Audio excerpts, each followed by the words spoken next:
Chapter 1. The Bus. The fog was a suffocating shroud. Through the thick, milky haze, a battered bus crawled along an endless highway that seemed to lead nowhere. Inside, 7 passengers remained. 3 women, 4 men. They stared out the windows, their reflections ghost-like against the glass. Their expressions were a frantic collage of doubt, confusion, and raw terror. But beneath the varying emotions, one thing was identical. Their faces were as pale as death. It was the look of people who had witnessed something that defied the laws of the living. The bus groaned to a halt before an ancient manor. The estate was a monolith of shadow, its black walls absorbing the surrounding mist. It looked like a tomb waiting to be filled. The doors hissed open. The invitation was silent but absolute. It was time to disembark. The 7 passengers stepped onto the damp earth, their eyes darting with primal fear. They had realized the true horror during the journey. The driver's seat was vacant. There was no one at the wheel. This bus was steered by something unseen. As the last person stepped off, the doors slammed shut. The vehicle melted back into the fog, leaving them stranded before the black gates. "Let's go." A lean man broke the silence. He wore dark brown, square-framed glasses. His features were refined, and he possessed an unnatural, chilling composure. This was Ning Chu-shui. "Do we really have to go inside?" Ding Wang Yuning, a woman whose golden earrings rattled with her tremors, clutched her arms. Her revealing clothes offered no protection against the biting, unnatural chill. "What if it's not safe?" Silence followed. They had tried to convince themselves this was a sick prank or a twisted reality show, but a driverless bus had shattered their grip on logic. Even the most hardened materialists among them were now staring into the abyss. "And what then? You want to wander into that mist?" Ning Chu-shui took a deep breath, forcing his pulse to steady. It had been less than an hour since he received that cryptic letter. In 60 minutes, his entire world had been decapitated. "Have you forgotten the fat man who jumped out at the crossroads?" At the mention of the man, Yuning's eyes filled with a fresh wave of horror. Her knees buckled. There had been 8 of them. They had all woken up on that bus after falling into a sudden, deep sleep. The fat man had spent the journey scoffing, calling it a low-budget production. He claimed the fog was dry ice and the driver was hidden beneath the floorboards. When the bus slowed at a junction, he had climbed out the window and vanished into the gray. At the next intersection, they saw him again. Something was swaying from the arm of a fog-drenched traffic light. As the bus drew closer, the reality crystallized. It was a suit of human skin. The fat man's hide had been harvested in one piece, dangling like a wet rag. His face was frozen in a distorted, jagged mask of agony. Blood rained from the pole, painting the asphalt crimson. The stench of iron and rot had flooded the bus, a visceral reminder that this was no game. The memory turned stomachs. Several passengers began to retch. "No one dares enter that mist," Ning Chu-shui said, his voice flat. "The manor is the only path left." He was terrified, yet he felt a strange, detached curiosity. Why wasn't he screaming like the others? Why did the sight of flayed skin fascinate him as much as it frightened him? He thought of the letter. What did its author want him to find? Ning Chu-shui led the way. He pushed the heavy iron gates open. The garden was silent. It was a tomb-like quiet that pressed against the ears. The group huddled together. Yuning felt hands brushing against her in the dark, but she didn't recoil. Unwanted touch was better than being flayed alive. Ning Chu-shui reached the front door and knocked. Thud, thud, thud. Footsteps approached from within. The group scrambled back, hearts hammering. The door creaked open. There was no monster. Instead, a strikingly beautiful, delicate youth stood there. He looked barely 16. "You've arrived?" the youth asked. "Come in." As he spoke, they realized the girl was actually a boy. His voice was cold and hollow, stripped of all human warmth. Ning Chu-shui followed him without hesitation. The others lingered until the boy spoke again from the shadows of the hallway. "You should hurry. The mist is hungry." The mention of the mist acted like a whip. They scrambled inside, nearly tripping over one another. The manor was vast and decorated in a suffocatingly classical style. To the left, rows of ancient books stood like sentinels. To the right, a wooden staircase spiraled upward. In the center of the lounge, 3 large sofas surrounded a brazier. 4 people sat there, staring into the flickering embers. They were lost in a trance, their faces etched with a grim, weary despair. "Where are we?" Ning Chushui asked. "Why were we brought here? What is that bus?" The four by the fire didn't even blink. They ignored him entirely. Lu Renfeng, a burly man with a thick beard, lost his patience. "We're talking to you. Are you all deaf?" His voice boomed, echoing off the high ceilings. Finally, a man in a sharp suit sitting opposite Ning Chushui looked up. "I know you have questions. If you survive your first Bloodgate, I will give you the answers." "Bloodgate? What is that?" Ning Chushui asked, remembering a mysterious phone call from his past. The man in the suit didn't look up again. He simply pointed to the third floor. "You have less than 5 minutes. The Bloodgate will open. You will enter the world beyond to complete your objective. Once finished, the bus will return for you." Yan Yuping, a petite woman with a nervous ponytail, spoke up. "And if we don't finish it?" The man in the suit turned his gaze toward her. His eyes were twin voids of ice. "You die, and the death will be exquisite in its cruelty." The air left the room. A blond youth swallowed hard. "Can we choose not to go?" "You can," the man replied with a thin, mocking smile. "But I suggest you never sleep again. If you refuse the gate, the things behind it will come looking for you. No matter where you hide, they will find you." Ning Chushui looked toward the third floor. "Any advice before we go?" The man in the suit paused, looking at Ning Chushui with a flicker of newfound respect for his calm. "Advice? Yes. Every story behind a gate is a nightmare, but every nightmare has more than one escape route. Find the path of life, and you might just keep your head." Ning Chushui nodded. "Thank you." He turned and began the ascent. Lu Renfeng, seeing the younger man's resolve, gritted his teeth and followed. "Damn it, bro, you've got nerves of steel." Lu Renfeng spoke low, his voice a gravelly rumble. He had watched Ning Chushui. The boy hadn't flinched at the skin on the pole or the stench of the dead. "What did you do for a living? You an assassin?" Ning Chushui let out a self-deprecating laugh. "An assassin? You read too many novels. Real life isn't that exciting." "Then what?" "I'm a doctor."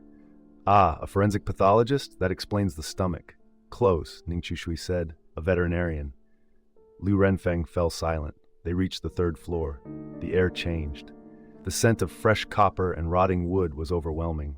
The floor was empty, save for a single wooden door stained a deep, visceral red. Across the wood, words were written in what looked like drying gore.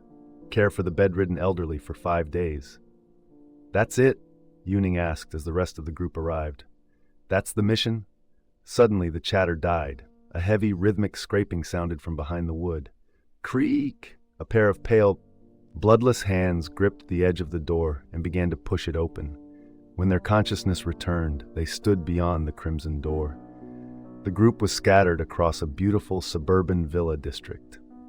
The architecture was exquisite, yet a suffocating miasma of death hung heavily in the air. Ning Chushui surveyed the area. He confirmed the neighborhood was completely deserted. The silence was absolute. Is it abandoned, or is everyone out working? He studied the surroundings closely. Something felt fundamentally wrong. This makes no sense. The gardens have been recently tended. There are goldfish in the pond. Gardening tools are left out in the yard. People should be living here.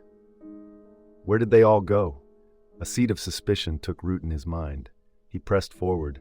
Soon, he spotted their destination. It was easy to identify. Only one villa had someone standing outside. An elegantly dressed woman stood in the harsh sunlight. She held a leather suitcase. She wore a sun hat adorned with a small rose. Beside her was a little girl, around 8 or 9 years old. The woman smiled warmly at the approaching group. Her smile was beautiful. It grew more captivating the longer he looked. But Ning Chushui felt a sudden, glacial chill slide down his spine. That smile did not feel like a welcome. It felt like a trap. A heavy hand clapped his shoulder. Ning Chushui flinched. He turned to see the heavily bearded Lu Renfeng. "You made it too, bro." Ning Chushui nodded. "Yes, it seems that villa is where we need to be." Lu Renfeng stared at the house. His expression turned gravely serious. He began counting on his fingers, his lips moving rapidly. An ominous omen. Ning Chushui raised an eyebrow. "You read fortunes?" Lu Renfeng shook his head. "On the outside, I do tell fortunes for a living, but I just remembered something. I have absolutely no idea how to read fortunes. I am a complete charlatan." Ning Chushui felt the breath leave his lungs. He was speechless. This man was unbelievable. Had he lied so much he started believing his own delusions? And how could he admit it with such shameless confidence? Never mind. Ning Shui shook his head in resignation. He walked straight toward the woman. Others had arrived before them.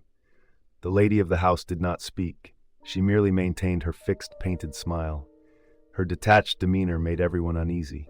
Whenever someone tried to talk to her, she offered only one robotic reply. Please wait a moment. A few more caretakers have yet to arrive. 10 minutes later, all 7 people were gathered. This seemed to trigger a hidden condition. The woman finally addressed the group. Is everyone here? I apologize for the wait. I invited you all here to care for my mother. My husband is away on business. I am taking my daughter to the coast for her birthday. The house will be completely empty. My mother is quite old. She is not only bedridden but also suffering from severe cognitive decline. I worried that 2 or 3 caretakers might not be enough. That is why I hired your entire team from the agency. Do not worry about the compensation. Money is no object. When I return, I will pay you a substantial private bonus, provided my mother is well taken care of. She led them into the villa and up to the 2nd floor. They entered a sprawling bedroom. The room was starved of light. A putrid odor permeated the stagnant air. An elderly woman lay on a large bed by the window. She looked serene. She stared blankly at Ning Shui and the others. A subtle, eerie smile stretched across the old woman's face. It made everyone's skin crawl. This is my mother. The woman sat on the edge of the bed. She spoke with exaggerated affection. Mother, I am taking our little darling to the beach for her birthday.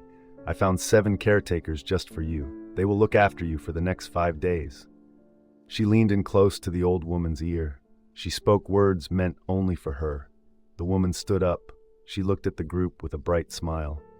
My mother is bedridden and a bit confused, but she understands simple things. Her physical health is remarkably robust. She has no other ailments and a ravenous appetite. Oh, I haven't shown you the kitchen yet. She led them back downstairs to the kitchen. It was massive. The countertops were pristine and fully stocked with cookware. 2 industrial-sized refrigerators stood to the left of the entrance. It is summer, and the rainy season is approaching. My daughter is terrified of heavy storms. A typhoon might hit in the next 5 days. Buying groceries will be highly inconvenient. She opened one of the massive refrigerators. It was crammed to the brim with raw meat and vegetables. She smiled at the group. But you do not need to worry. I have prepared an abundance of food and water for you. Also, my mother despises vegetables. When you cook for her, make sure to prepare plenty of meat. She closed the heavy door. She turned to face them. Do you have any questions? Ning Shui spoke up first. Does anyone else live in this villa district? The woman paused for a fraction of a second. She smiled casually. No, this area was built quite some time ago. It is too isolated. We are the only residents. Truly, if it were not for my mother, we would not live here either. She smoothed her dress. She added a final instruction. For these 5 days, treat this villa as your own home. I have prepared rooms for you on the 2nd floor. You may choose whichever you prefer. But you must remember one thing. Under no circumstances are you to go to the 3rd floor. Do you understand? Her expression turned dead and terrifyingly serious. The group answered in unison. We understand. The cheerful hostess returned. Since we are clear, I leave my mother in your capable hands. My transport is waiting. I must go with my daughter now, or we will miss our high-speed train. She quickly slipped into her high heels. She walked to the door, grabbed her suitcase, and took her daughter's hand. Ning Shui sensed an underlying malevolence. He stepped to the window. He watched the woman walk away. Just as she opened the car door, the little girl turned her head. Her gaze met Ning Shui's eyes through the glass. That look made Ning Shui freeze. His vision was exceptionally sharp. He clearly saw the emotion swirling in the little girl's eyes. It was pure, unadulterated terror. She was utterly terrified. But of what? Was she afraid of the beach? Was she afraid of her mother? Or was she afraid of this villa? While Ning Shui was lost in thought, the burly Lu Renfeng sidled up next to him. What are you staring at? They are already gone. Bro, I did not expect you to have a taste for married women. Not bad. You have quite the ambition. After the hostess departed, the group returned to the main hall.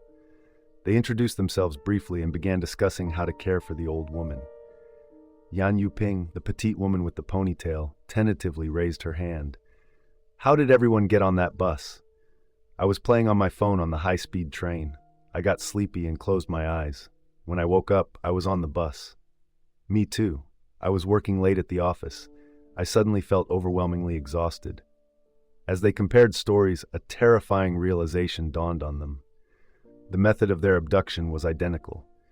This bizarre coincidence deepened their collective dread. Damn it, we really ran into ghosts, Li Renfeng cursed. Yan Yuping hesitated before speaking softly. Do you think maybe this is a prank? A hidden camera show? I've seen things like this on TV. Li Renfeng cut her off with a cold sneer. Did you forget the fat man already? Do TV shows flay people alive? Yan Yuping trembled but clung to her denial. What if it was just a prop? What if the blood was fake? Fake blood? Like chicken or dog blood? Ning Chushui shattered her final delusion. It was not animal blood. The group turned to stare at him. He seemed unnervingly calm, as if he had already accepted their reality. I was a veterinarian. I am highly sensitive to smells. The scent of blood from cats, dogs, pigs, sheep, cows, poultry, fish, and humans are all distinctly different.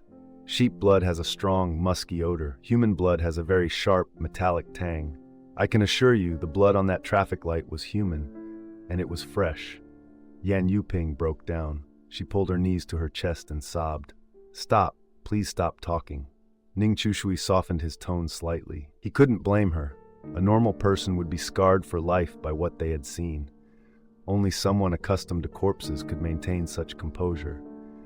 Our priority is surviving these 5 days, said Shiegiz, an average-looking man with sharp, calculating eyes. There are 7 of us. The task is to care for the bedridden woman. How should we divide the work? Silence fell over the group. Ning Chushui took the initiative. The 3 women can handle the cooking and cleaning. The 4 men will care for the old woman. Wang Yuning, the woman with the golden earrings, immediately sneered. Oh, so the women have to wash and cook for you stinking men? You are just lazy. You heard the hostess say the old woman is paralyzed. You just want to sit around and do nothing. Do you think we are idiots? Lu Renfeng lost his temper. He pointed a thick finger at her. You smell like a sewer. How can a pretty girl have such a filthy mouth? Wang Yuning's face darkened. Who are you cursing at? Before Li Renfeng could escalate, Ning Chushui intervened. If you don't want to cook and clean, we can swap. You care for the old woman, from 9 in the morning until 10 at night. By 10, it will be dark. We will wash up and rest. Wang Yuning glared at Ning Chushui and scoffed. Fine, thank you. Her tone dripped with venom. There was no gratitude in her words. It is past 5. I am hungry. Aren't you going to cook? Go on. Ning Chushui gave her a long, unreadable look. He turned to the other 2 women. Do you want to swap too? Yamo, a quiet girl who had barely spoken, raised her hand. I am sorry. I really don't know how to cook. Unlike Wang Yuning's arrogance, Yamo seemed genuinely apologetic. In modern society, many people, both men and women, never learned to cook. It wasn't unusual. Does anyone know how to cook? Ning Chushui asked the men. Liu Renfeng sighed heavily. Fine. I will handle the cooking and cleaning with you. A bunch of useless deadbeats. Can't even cook a meal. Wang Yuning glared at him. Watch your mouth, you brute. Liu Renfeng's eyes widened in fury. If I didn't have a rule against hitting women, you'd be dead. Wang Yuning sneered. She turned on her high heels and stomped up the stairs. The villa was massive. The kitchen was on the first floor. The old woman's room was on the second. They split up to handle their tasks. Liu Renfeng grumbled as he followed Ning Chushui into the kitchen. Yan Yuping trailed behind them, still sniffling. Enough cursing, Ning Chushui said, annoyed by the constant bickering. You're just going to take her insults? Liu Renfeng demanded. Ning Chushui opened the refrigerator and began taking out ingredients. Do you really think caring for that old woman is a good job? Liu Renfeng froze. Bro, what do you mean? Ning Chushui turned to look at him and Yan Yuping. Remember what the man in the suit told us? He said he would give us answers if we survived the Crimson Door. That means the world behind the door is unimaginably dangerous. Yan Yuping shuddered violently. What kind of danger?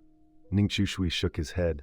I don't know yet, But if our task is to care for the old woman, it is highly likely the danger is connected to her. We need to be extremely careful.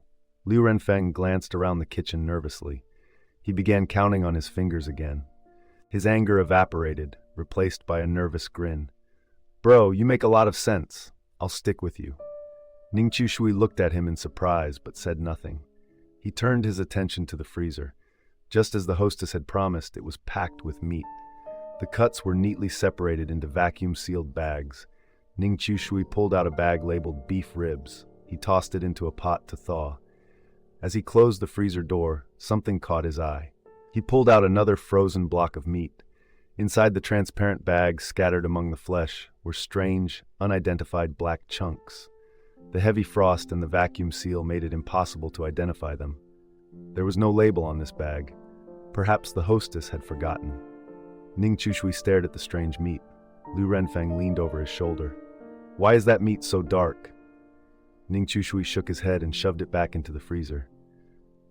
I don't know, maybe it's been frozen too long and gone bad. The three of them set to work. To Ning Shui's surprise, the rough-looking Liu Renfeng was an excellent cook. His knife skills were precise and his movements were practiced. Dinner is ready. Liu Renfeng slammed plates of stir-fried meat and vegetables onto the dining table. He shouted toward the second floor. Without waiting to see if anyone was coming, he grabbed a bowl of steaming rice and began to eat voraciously. Yan Yuping watched him gorge himself. Aren't we going to wait for them? Liu Renfeng grunted through a mouthful of food. Wait for what? Eat. He went back to shoveling food into his mouth. 4 sets of footsteps descended the stairs. Wang Yuning saw Liu Renfeng eating like a starved animal and immediately sneered. Look at you, eating like a hungry ghost reincarnated. Normally, Liu Renfeng would have exploded, but he seemed entirely focused on his meal. He ignored her completely. Assuming he was intimidated, Wang Yuning sat down and began to eat. The meal was eaten in silence. No one knew what to say. Slowly, the room grew dim. It became so dark they could barely see the meat in their bowls. Ning Shui stood up and switched on the lights. They finally realized night had fallen. What the hell? Why did it get dark so fast? It's not even 7 o'clock. A man named Beidao cried out in panic. His sudden outburst put everyone on edge. What is wrong with you? Shiguiz snapped, his face grim. Didn't the hostess say the rainy season was coming? It gets dark early when a storm is brewing. Stop overreacting. Beidao was agitated, but the oppressive atmosphere of the villa forced everyone into a tense silence. Is this how you care for the elderly? Liu Renfeng asked, picking his teeth with a toothpick. He smirked at Wang Yuning. You stuff your own faces and leave a paralyzed old woman to starve upstairs? Did you really think caring for her meant doing absolutely nothing? Wang Yuning clenched her fists. Her eyes grew cold. Do you think everyone is a glutton like you? You are as disgusting as a maggot. She kicked her chair back, grabbed a bowl of rice, and haphazardly piled leftovers on top of it. She marched up the stairs. As her silhouette vanished into the pitch-black corridor, a heavy sense of dread settled over the group. Were you all on the second floor earlier? Ning Shui asked the 3 who had been assigned to the old woman. Shiguiz nodded. We checked the whole floor. Besides the old woman, there is no one else. Our rooms are all across the hall from hers. Ning Shui pressed further. Did you notice anything unusual? Shiguiz hesitated. There is a very strange smell in our rooms. I can't place it, but it isn't pleasant. In all 7 rooms? Yes, all of them. Yemo spoke up softly. There is something else that is strange. Every single room the hostess prepared for us has an ensuite bathroom. Beidao scoffed. What's so strange about that? They are rich. They don't want to walk down the hall to use the toilet. Ning Shui frowned. No, it is very strange. Only this family lives here. Even when the husband is home, that is only 4 people. Why would they need 7 separate bedrooms, each with its own private bathroom? Beidao stammered, his confidence cracking. Maybe they are just very hospitable. Rich people throw parties. They have guests over all the time. No one agreed with him. The room descended into an eerie silence once more. Then it happened.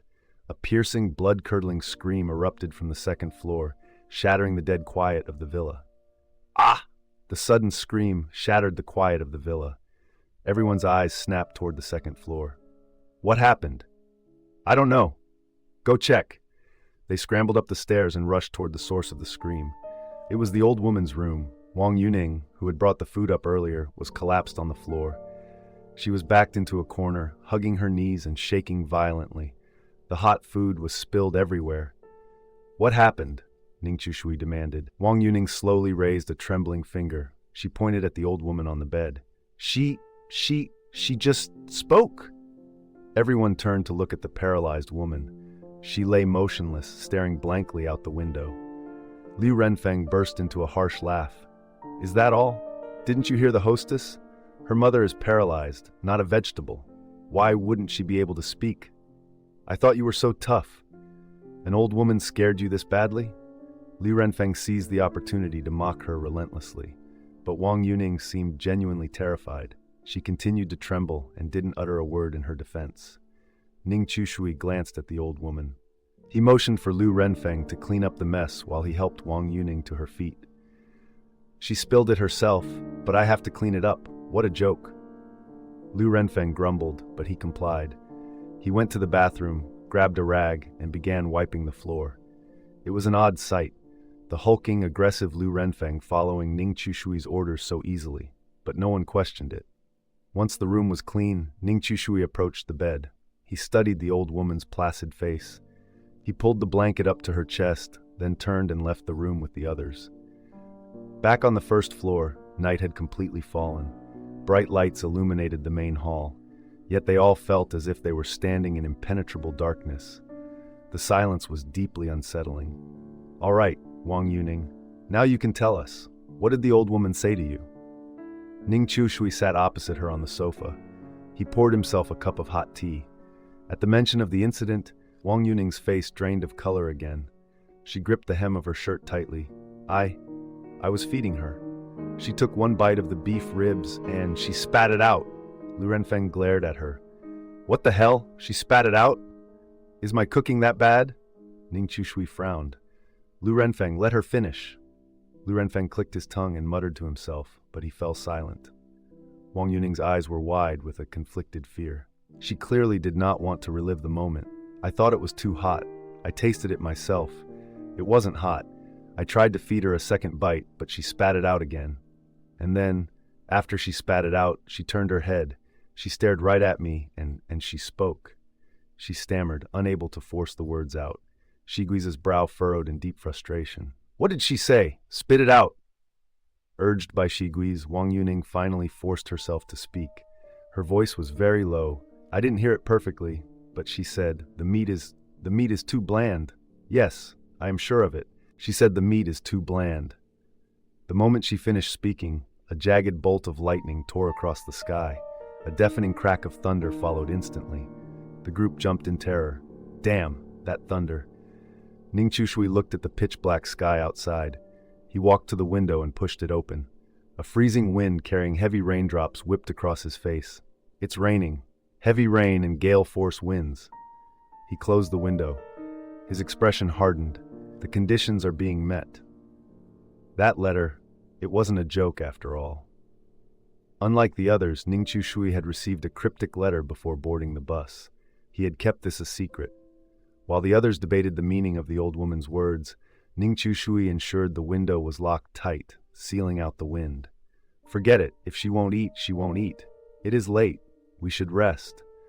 We will wake up early tomorrow and make her some meat porridge. Have you all chosen your rooms? The discussion abruptly ceased. Do we really have to sleep in separate rooms? Yamo, the quiet girl, asked. Her face was pale. The recent event had clearly shaken her. Shigui's answered. We checked the rooms. They are large and clean. They have double beds. 2 people to a room is fine.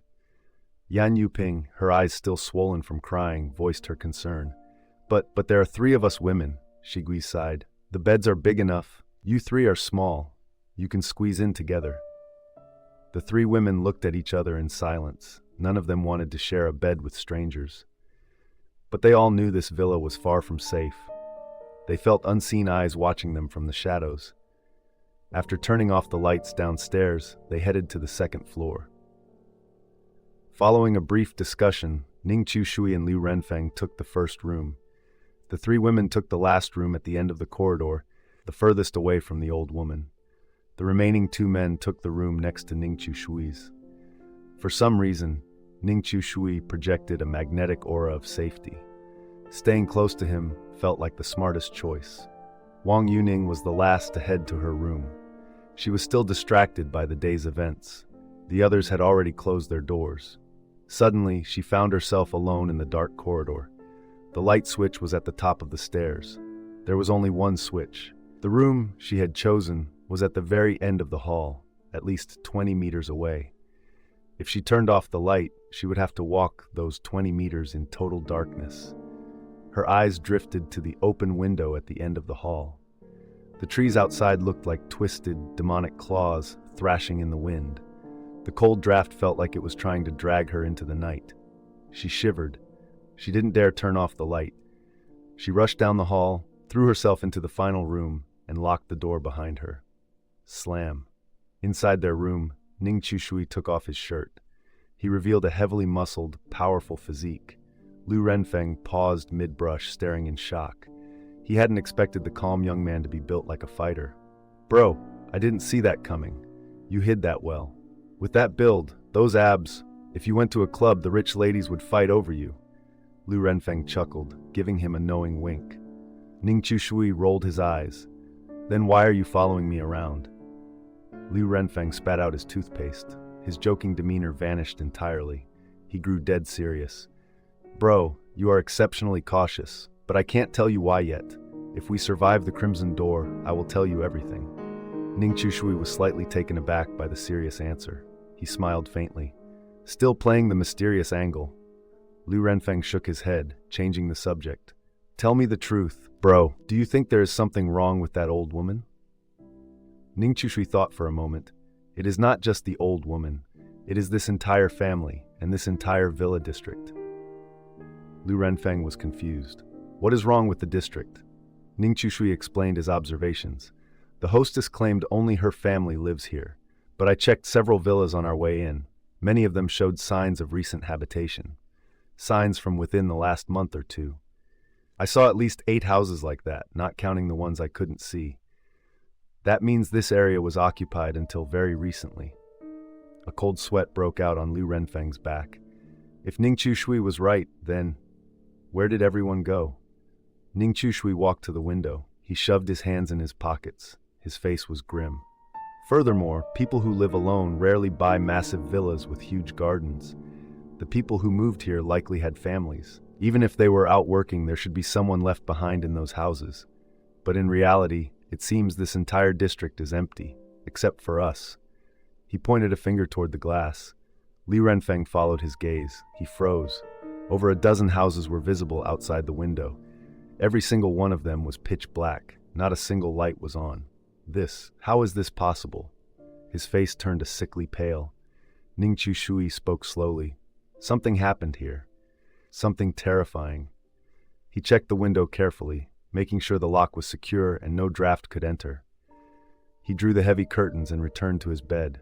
With the wind shut out, a strange scent became noticeable in the room. "What is that smell?" Lu Renfeng asked. It wasn't overpowering, but it lingered. It smelled like rot. They remembered Shi Gi's comment. After searching the room, they located the source. It was the ceiling directly above them. The wooden panels were damp. A thick, yellowish-brown liquid was seeping through the cracks. It smelled awful, disgusting. Li Renfeng gagged and quickly pushed his bed away from the stain. "What is that?" Ning Chu Shui stood beneath it, narrowing his eyes at the wet spot. After a long moment, he spoke. "Renfeng, do you trust me?" Li Renfeng didn't understand, but he nodded. "I trust you." Ning Chu Shui spoke with absolute deadly seriousness. "Tonight, do not sleep. Do not turn on the lights. And no matter what you hear, do not react." Lu Renfeng's body went rigid. "Bro, you mean something is going to happen tonight?" Ning Chu Shui remained silent for a long time. Finally, he gave a barely perceptible nod. He switched off the light. The room was plunged into a terrifying, suffocating darkness. Lu Renfeng lay on his bed, his heart pounding in his chest. He tried to stay awake, but as the hours dragged on, an unnatural exhaustion began to creep into his bones. He didn't know how much time had passed when a strange sound woke him. The sound came from the hallway. It sounded like two pieces of sharp metal scraping together. Swing, swing, swing. Hearing that bone-chilling noise, a horrific realization hit Liu Renfeng. It was the sound of a knife and fork. He was a chef. He knew the sound of cutlery intimately. Liu Renfeng bolted upright. He reached for the light switch. Then he remembered Ning Chushui's warning. He lowered his hand. "Bro, are you there?" he whispered into the dark. A sharp shush came from the other bed. "Do not make a sound."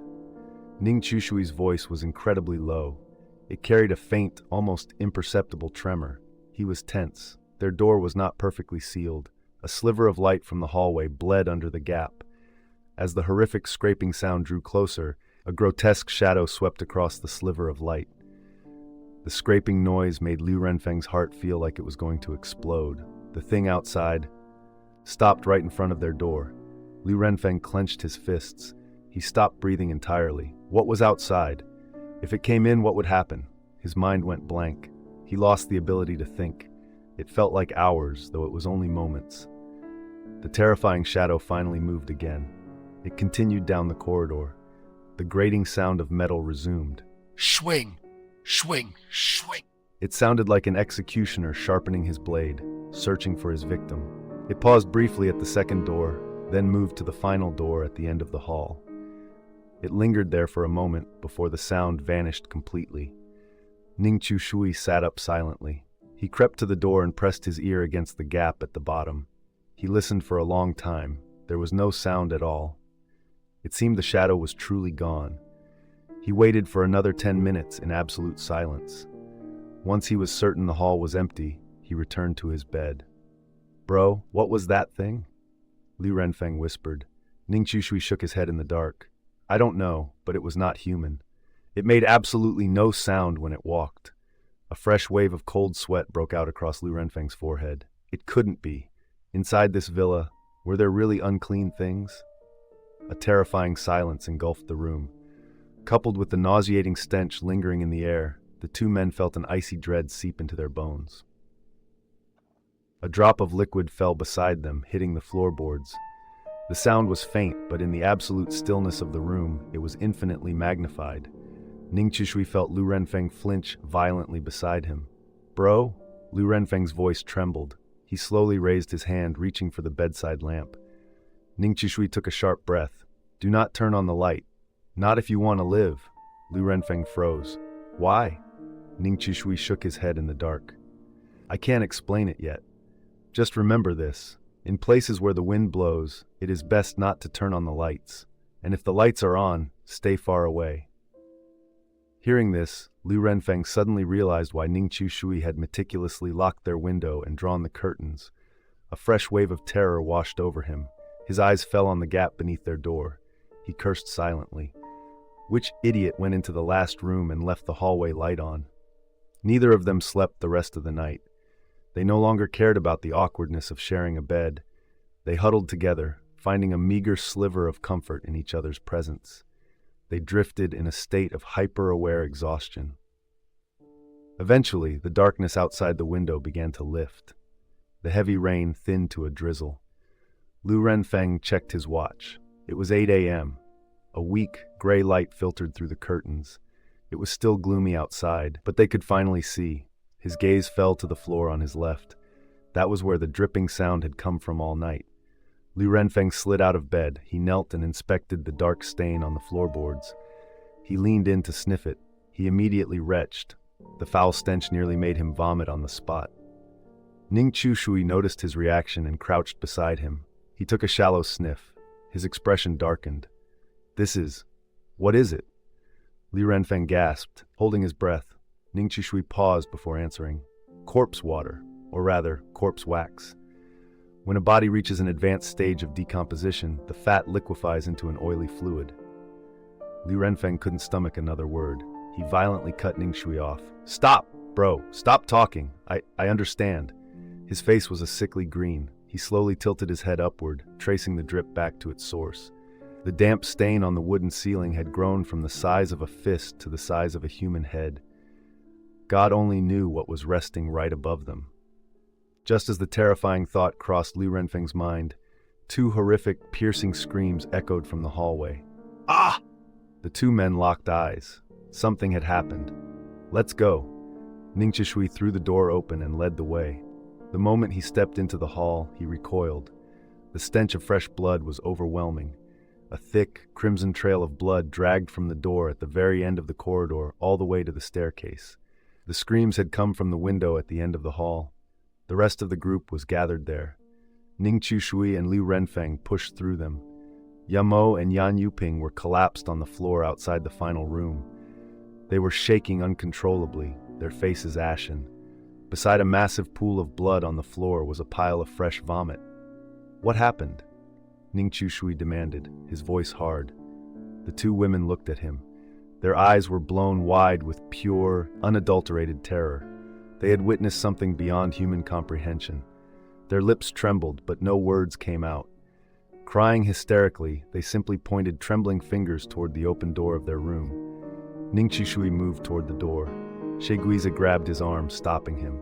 His face was ghastly pale. Inside, it's a slaughterhouse. Ning Chishui ignored him and shoved his hand away. He first reached out and closed the open window at the end of the hall. Then, he pushed the bedroom door open. When the group outside saw the interior, the air left their lungs. On the bed closest to the door lay a mangled, blood-soaked corpse. It was Wang Yuning. Someone was dead. Ning Chishui fought through the suffocating metallic stench and stepped into the room. As he drew closer, the full horror of the scene was revealed. The sight nearly made even him vomit. The corpse lay flat on the bed. The head was perfectly intact. The pale, slender neck was unmarked, but everything below the neck had been savagely ripped apart. Her torso was a ruin of shredded pink muscle and jagged, intersecting gashes. Her internal organs were missing entirely. Large chunks of flesh had been pounded into an unrecognizable pulp and scattered across the sheets. But the most terrifying detail was Wang Yuning's face. Her eyes were closed peacefully. There was no trace of pain or agony. Instead, a subtle, eerie smile was frozen on her lips. Holy shit! Liu Renfeng, who had followed him in, stared in utter disbelief. His legs gave out. If he hadn't caught himself on the doorframe, he would have collapsed in a puddle of his own urine. What? Now he understood why the women outside had lost their minds. He was a hardened man, but this sight broke his courage completely. Ning Chishui forced his rising nausea down. He stepped closer to the corpse. The others remained huddled outside. No one dared cross the threshold. The scene was simply too grotesque. After examining the body for a moment, something clicked in Ning Chishui's mind. His face changed drastically. He spun around and sprinted out of the room. Bro, what is it? Seeing Ning Chishui run, Liu Renfeng bolted after him. He had no intention of staying in that room alone. The rest of the group, terrified to remain on the second floor, scrambled down the stairs behind them. They followed Ning Chishui straight into the kitchen. Ning Chishui stared intently at the rack of cutlery hanging on the wall. He muttered under his breath. One set is missing. Beidao, who was still trembling violently, asked in a panic. What set? Ning Chishui turned to him. His words fell like stones. A steak knife and fork. Liu Renfeng was the first to react. Last night, when he heard the metallic scraping in the hallway, he had thought of cutlery. Could it be? A horrifying image flashed through his mind, making his whole body shudder. What does a missing knife and fork have to do with the body upstairs? Beidao asked, still confused. The others were equally lost. Ning Chishui slowly turned his head to look at them. Every word he spoke sent a glacial chill down their spines. The wounds on Wang Yuning's body, they were inflicted by a knife and a fork. The room fell dead silent. Everyone's faces turned chalk white. Ning Chishui, what are you saying? Are you certain? Ning Chishui ignored Beidao. He turned to the two women who had shared the room. Did you hear Wang Yuning scream for help last night? Both women shook their heads frantically. Their eyes were still wide with terror. No, we were so exhausted, we fell asleep almost immediately. Shi Guiz suddenly spoke up. He gritted his teeth, his expression twisting in fear. I heard it last night. Heard what? A metallic scraping sound. Now that you mention it, it sounded exactly like a knife and fork. Ning Chishui and Liu Renfeng exchanged a dark look. Ning Chishui turned back to the burly chef. Make the porridge. Put extra meat in it. I'm going upstairs to check on the old woman. Li Renfeng nodded grimly. Bro, be careful. What about us? Beidao asked, panicking. Follow me, Ning Chushui ordered. Yan Yuping stayed behind to help Lu Renfeng cook. Ning Chushui led the others back up the stairs to the paralyzed woman's room. The moment they stepped inside, they froze in shock. Resting neatly on the bedside table next to the old woman was a gleaming silver steak knife and fork. It was the exact set missing from the kitchen. Sensing their arrival, the old woman lying on the bed slowly turned her head. She offered them a warm, benevolent smile. Ah! Yamo screamed in terror and fled blindly down the stairs. Beidao and Shigui's were paralyzed with fear. Their faces were devoid of color. If Ning Chushui hadn't been standing there, calm as a stone, they would have run too. Despite the horrific discovery, Ning Chushui didn't retreat. Instead, he stepped closer to the bed. Are you insane? Ning Chushui, what are you doing? Shigui's hissed, his face contorted in panic. It was obvious to everyone. The old woman in that bed was Wang Yuning's killer. And worse, she was likely not human. Ning Chushui ignored Shigui's entirely. He walked right up to the bed and picked up the knife and fork. He inspected them closely. They were spotless. He raised them to his nose and sniffed. There was no unusual scent. Ning Chushui frowned. He looked down thoughtfully at the old woman. He leaned over and whispered softly into her ear. Grandma, are you usually the only one in this room? The old woman's lips parted slightly. Meat. The meat is not. She seemed to be in a cognitive loop, repeating the same fractured sentence. Ning Chushui narrowed his eyes. The meat is not what? Too bland? He listened closely for a long time, but she never spoke the third word. Just then, Lu Renfeng entered carrying a steaming bowl. I added cold water. It's not too hot. She can eat it right away. The porridge smelled incredible. The rich aroma of beef filled the room, garnished with fresh scallions. Ning Chushui took the bowl. He scooped up a spoonful of the meat porridge and brought it to the old woman's lips. The group watched in agonizing suspense. They held their breath, terrified the old woman might suddenly unhinge her jaw and bite Ning Chushui's hand off. But the horrific scene didn't happen. The old woman calmly accepted the porridge. However, the moment she tasted the contents, her face wrinkled in disgust. She forcefully spat it out. It was a piece of beef. She continued to violently spit until every last trace of the porridge was out of her mouth. Then she stopped. Meat. The meat is not. She began repeating the broken phrase again. Ning Chushui leaned in even closer, placing his ear mere inches from her mouth. To the others, his action was practically suicidal. If this old woman was the monster that butchered Wang Yuning, Ning Chushui was serving himself on a silver platter. Fortunately, the old woman didn't bite his ear off, and his reckless gamble paid off. He caught the crucial missing piece of information. The meat is not cooked. The third word wasn't bland, it was cooked. But why would she say the meat wasn't cooked? Ning Chushui took a spoon and tasted the beef porridge himself. It was perfectly cooked. There was no doubt about it. He stood there, lost in thought. Suddenly, a realization struck him. He turned to Lu Renfeng. Renfeng, hurry, go make a bowl of plain white porridge, no meat. Lu Renfeng was confused, but he didn't question the order. He rushed downstairs and soon returned with a bowl of plain porridge. This time, the old woman ate it. She didn't spit a single drop. The scene left everyone stunned. What was going on? She vomited the beef porridge but ate the plain rice porridge without issue. After feeding the old woman the entire bowl, Ning Chushui handed the empty dish back to Lu Renfeng. He turned and left the room. Bro, what does this mean? Lu Renfeng whispered, following close behind. Ning Chushui shook his head. It's complicated. We will discuss it later. Wait, where is Yamo? At his question, the group suddenly realized the quiet girl who had fled downstairs in terror was nowhere to be seen. Yamo! Lu Renfeng shouted down the stairwell. There was no answer. Only the oppressive, dead silence of the villa replied.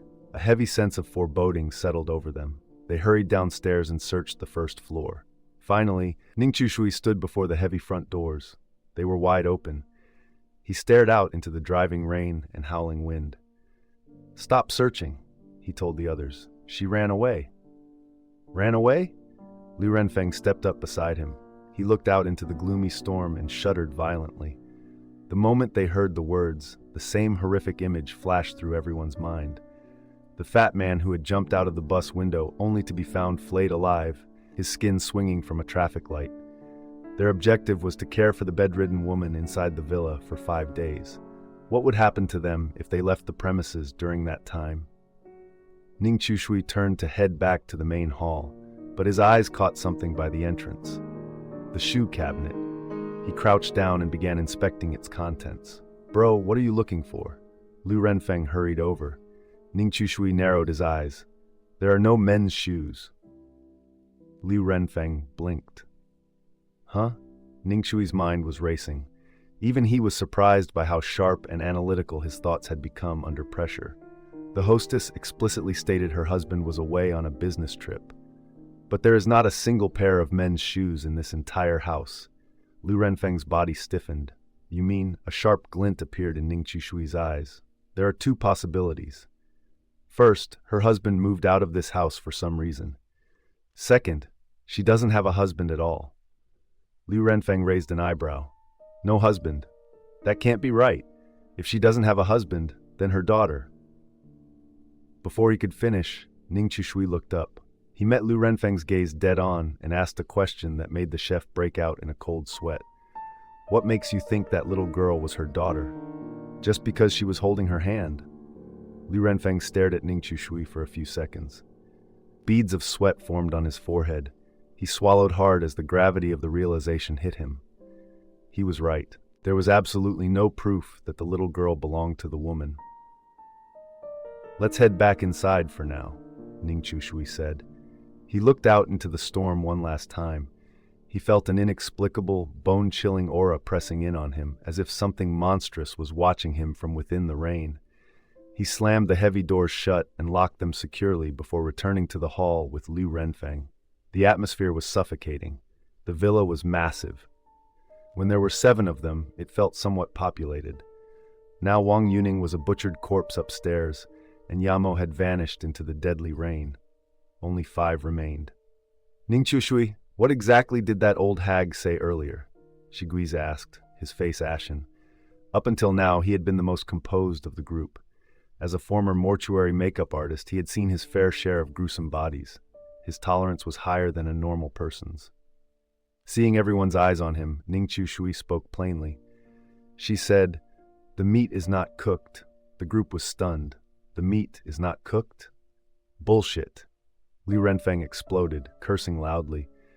"Does she think I don't know when meat is cooked or not?" Seeing Liu Renfeng's explosive anger actually brought a strange sense of relief to the group. The burly chef's aggressive, fiery energy helped dispel some of the suffocating gloom of the silent villa. Unlike the terrified expressions around him, Ning Chushui remained unnaturally calm. It was as if he had navigated nightmares like this 1,000 times before. That's why those 3 words, they weren't "the meat is not cooked." The murmuring group instantly fell silent again. "What do you mean?" Shiguiz frowned. Ning Chushui raised an eyebrow. "The old woman upstairs is ancient. Her health is failing, and her mind is deteriorating. Her speech is slurred and broken, and we were all subconsciously influenced by Wang Yuning's death. We automatically assumed the first words the old woman said were, 'The meat is not.' But the truth is, I don't think she was trying to say those words at all." Beidao let out a trembling, mocking scoff. "Who cares what that murderous old ghost was trying to say? Didn't you see the knife and fork on her nightstand this morning? It is obvious she butchered Wang Yuning last night." He paused, casting a terrified glance toward the 2nd floor to ensure the stairs were empty before lowering his voice to a frantic whisper. "Who knows? Maybe the missing chunks of Wang Yuning's flesh. Maybe that old hag ate them." His dark words hung in the air. Yan Yuping was so terrified she lunged forward and grabbed onto Liu Renfeng's arm for dear life. Startled, Liu Renfeng cursed at Beidao. "Beidao, are you trying to tell ghost stories right now? Look at you, scaring the poor girl half to death." Beidao's face was a mask of pale horror. He wrung his hands together, speaking in a frantic, panicked babble. "I don't want to die. I definitely don't want to die like Wang Yuning. Did you see her? She was literally eaten alive. It's terrifying. It's too terrifying. Shigui's finally lost his patience. Shut up! Stop talking! Do you think any of us want to die? Huh? Who wants to die here? Aren't we all trying to figure a way out of this? Liu Renfeng turned his attention back to Ningqiu Shui, who was deep in thought. The young man's calm, unwavering demeanor provided a strange anchor for the group. He was silently becoming their pillar of support. Bro, did you figure something out? Ningqiu Shui looked up at him. I have a theory, but tonight I will need someone brave to come with me and verify it. Hearing that this task had to be done at night, especially after what had happened to Wang Yuning, the group fell dead silent. After a long internal struggle, Liu Renfeng gritted his teeth. Bro, why does it have to be at night? Can't we do it during the day? Ningqiu Shui shook his head. No, it has to be night. Liu Renfeng flinched. He had intended to keep his mouth shut, but looking into Ningqiu Shui's calm, steady eyes, the words spilled out before he could stop them. Fine, I'll go with you. The moment the words left his mouth, Liu Renfeng wanted to slap himself. Damn it! Why couldn't he keep his big mouth shut? Good, you are with me tonight, Ningqiu Shui said. Just then, a horrific, blood-curdling scream erupted from the second floor. No! Stop! Please! I know! Ah! The agonized shriek made everyone's blood run cold. They stared at each other in absolute paralyzing horror. They recognized that voice perfectly. It was Yamo, the girl who had just run out of the front door into the storm. The horrific scream lasted only a few agonizing seconds before abruptly cutting off into dead silence. Ningqiu Shui was the first to sprint up the stairs, followed closely by Liu Renfeng and the rest of the terrified group. But the moment they crested the landing, they froze. Disbelief and shock contorted their faces. No, that's impossible. Beidao's voice trembled. His legs shook so violently he could barely stand. The bloody drag marks that had stained the hallway floor just an hour ago were completely gone. There wasn't a single drop of crimson left. It was as if the gruesome morning they had just experienced was nothing but a collective hallucination. Look, Yan Yuping shrieked, pointing a shaking finger toward the final room at the end of the corridor. Everyone snapped their heads toward it. A fresh, thick pool of blood was seeping out from beneath the door, crawling slowly across the floorboards. The window at the end of the hall had been thrown wide open again. The howling wind blasted through, carrying a nauseating metallic stench. Holy shit! Liu Renfeng forced the words out through gritted teeth. His skin crawled with goosebumps. The others looked just as horrified. Ningqiu Shui stared intently at the open window, his brow furrowed in deep thought. He remembered clearly. When he checked Wang Yuning's body this morning, he had closed and securely locked that exact window. No matter how fierce the gale outside was, the wind could not have blown it open. The lock could only be disengaged from the inside. After returning to the first floor, he had kept a close eye on the stairs.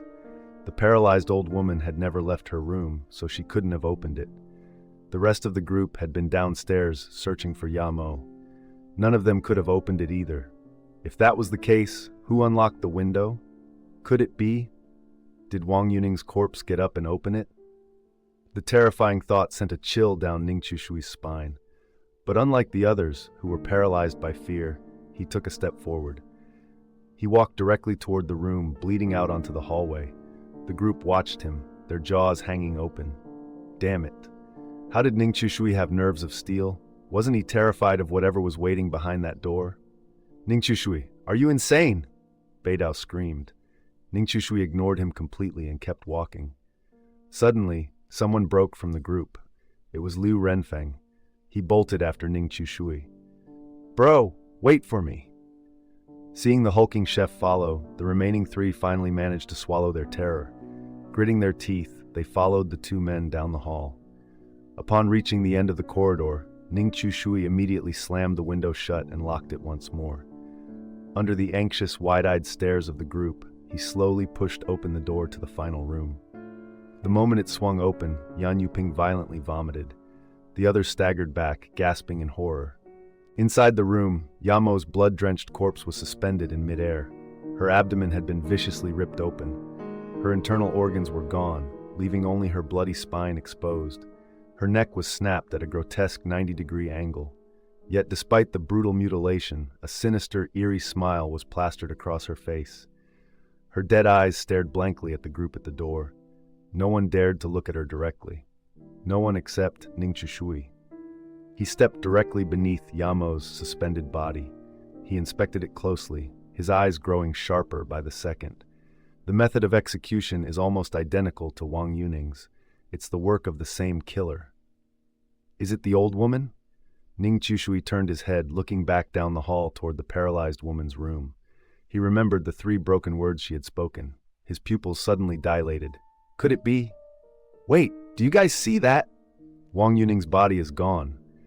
Beidao suddenly shrieked, pointing frantically at the bed behind Yamo's hanging corpse. Everyone looked. He was right. The mutilated remains of Wang Yuning, which had been lying on that very bed just an hour ago, had vanished without a trace. Even the massive bloodstains on the sheets were gone. Where did her body go? Slam. Ning Chishui abruptly shut the door, cutting off the gruesome view. He looked at the fresh blood seeping onto the floorboards and spoke calmly. Let's go downstairs for now. Shi Gui's eyes went wide. Downstairs? But what about Yamo's body in there? Ning Chishui shook his head. His voice was unsettlingly flat. Don't worry about it. It will clean up. The words sent a collective shiver down everyone's spine. They scrambled down the stairs after him. Bro, who is it? Li Renfeng asked, his voice tight. Ning Chishui didn't look back. The killer. You mean the old woman on the 2nd floor? Ning Chishui didn't answer. Back in the main hall, a suffocating silence fell over the group. Despair and terror threatened to drown them. They sat like statues until night finally began to fall. Unable to handle the oppressive atmosphere any longer, Li Renfeng stood up. I am going to cook. Ning Chishui stood up as well. I will help. From now on, whatever you do, do not be alone. Without waiting for a response, he headed to the kitchen with Li Renfeng. Yan Yuping, terrified by the knowledge that the killer used kitchen cutlery, refused to take a single step toward the cooking area. Once they were alone in the kitchen, Li Renfeng lowered his voice. Bro, are you planning to go to the 3rd floor tonight? Ning Chishui, who was pulling meat from the refrigerator, paused. He chuckled without turning around. It seems you are not as dense as you look. You're a sharp old thug. Li Renfeng scratched his head, surprisingly embarrassed by the compliment. Bro, I don't get one thing. Why didn't we go up to the 3rd floor during the day? Why do we have to wait until night? Isn't it incredibly dangerous up there? The hostess's strict warning before she left, combined with their own primal instincts, screamed that the 3rd floor was a death trap. Furthermore, the heavy iron gate leading to the 3rd floor was secured with a massive padlock. They had no key. Ning Chishui continued searching through the refrigerator as he answered. It is incredibly dangerous, especially during the day. Li Renfeng blinked. Then it hit him like a physical blow. Bro, you mean the killer isn't the old woman on the 2nd floor. It's whatever is on the 3rd floor. During the day, it sleeps up there. At night, it comes down to hunt. Ning Chishui gave a subtle nod. Exactly. The old woman is likely just a normal human. She is the bait used by the monster to lure prey into this villa. And I have a very dark theory, but I won't be able to confirm it until tonight. Ning Chishui was speaking when he noticed something. After rummaging around, he pulled several pieces of meat from the freezer. The meat was vacuum sealed and unlabeled. Inside, there were strange black masses. The heavy frost made it impossible to identify. Ning Chishui handed a frozen block to Li Renfeng. Cut it open. Li Renfeng took a knife and sliced through the thick plastic. He abruptly froze. Holy shit! He stared at the exposed flesh and cursed. The frozen slab was covered in thick, coarse hair. Judging by the shape and the hair placement, it was a section of a leg, and it belonged to a human. Is this human flesh? Li Renfeng dropped the meat in sheer terror. The frozen block hit the floor with a heavy, sickening thud. He instantly remembered the meat they had consumed earlier and gagged. He knew they had eaten real beef, but the thought still turned his stomach. Ning Chishui picked the slab off the floor. He examined it coldly before sealing it away in a bag. I think I know why the old woman refuses to eat meat. Li Renfeng fought down his nausea. His face was a sickly green. Why? Ning Chishui spoke with a flat, clinical tone. Because someone fed this to her before we arrived. It left her with severe psychological trauma regarding meat. He paused. And didn't you notice something strange? Li Renfeng frowned. Strange about what? Ning Shui shoved the package back into the freezer. The old woman is supposed to be paralyzed, yet her window is reinforced with heavy steel bars. It looks like they were afraid she might run away. Li Renfeng thought back. It was true. A sudden chill shot up his spine as the horrific implication dawned on him. You mean her paralysis is not natural? Ning Shui gave a grim nod. It is highly likely, but that is not the terrifying part. The real horror lies elsewhere. He reached into the freezer and tossed a piece of raw mutton to the chef. What could be worse than that? Li Renfeng caught the mutton clumsily. Ning Shui furrowed his brow.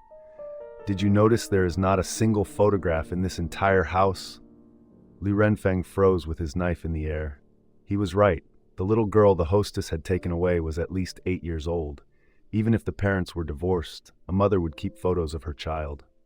But the first and second floors were completely devoid of personal pictures. There were no photos of the woman, the little girl, or the old woman. Why would a family erase all visual evidence of their existence? Furthermore, if I am not mistaken about those women's shoes by the entrance. Ning Shui stopped mid-sentence. He shook his head. Never mind. Just cook the dinner. We will likely get our answers tonight. Li Renfeng didn't press the issue. He stole a glance at the young man. Ning Shui was an enigma. He hadn't panicked at the sight of flayed skin. He remained unshaken despite the slaughter inside the crimson door. His composure was downright unnatural. In all his 30-odd years, Li Renfeng had never met someone with such terrifying mental fortitude. Was this man truly just a veterinarian in the real world? Dinner was served. The group sat around the dining table in heavy silence. Li Renfeng, why aren't you eating the meat? Shi Guiz asked sharply. He noticed the chef had only scooped a small bowl of plain rice for himself.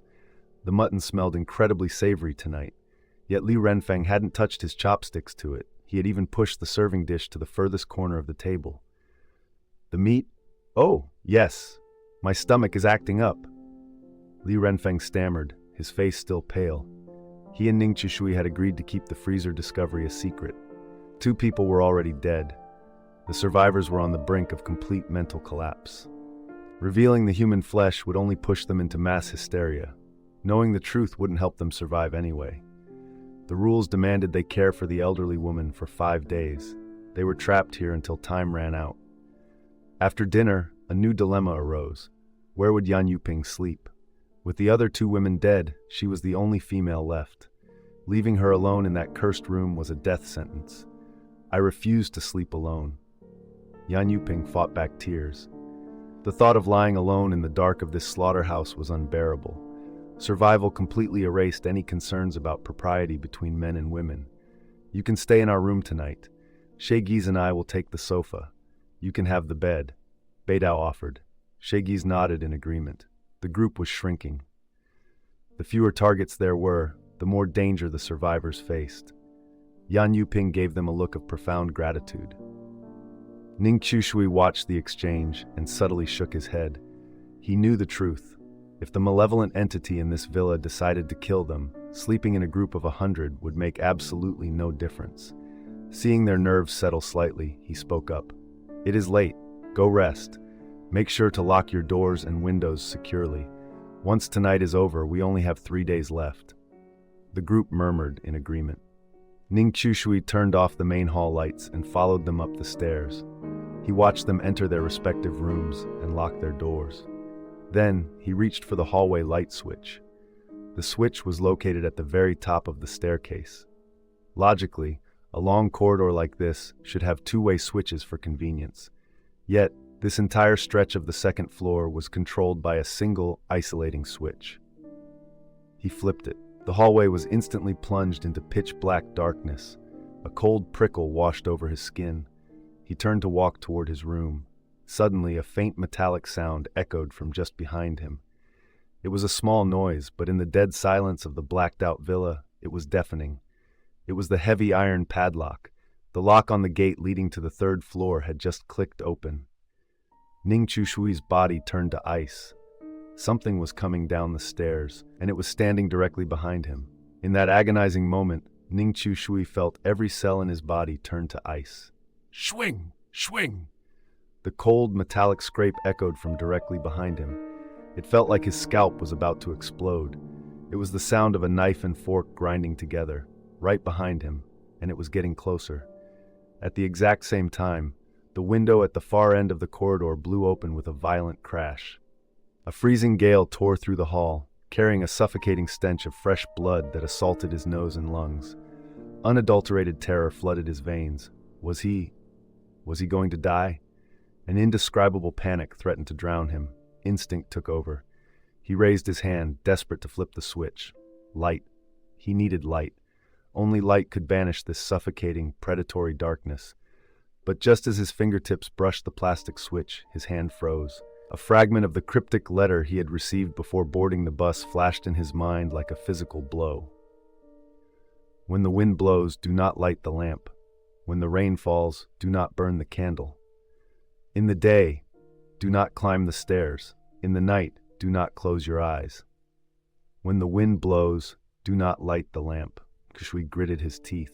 He fought down the paralyzing terror screaming in his mind and ripped his hand away from the switch. He did not turn on the light. Instead, he turned to face the blood-scented gale and began to walk down the pitch-black corridor. The horrific grinding of metal sounded as if it were right next to his ear. It scraped relentlessly against his fraying nerves. He felt as though whatever was stalking him could plunge its jagged cutlery into his back and tear him to pieces at any given second. Ning Chu Shui took a deep breath.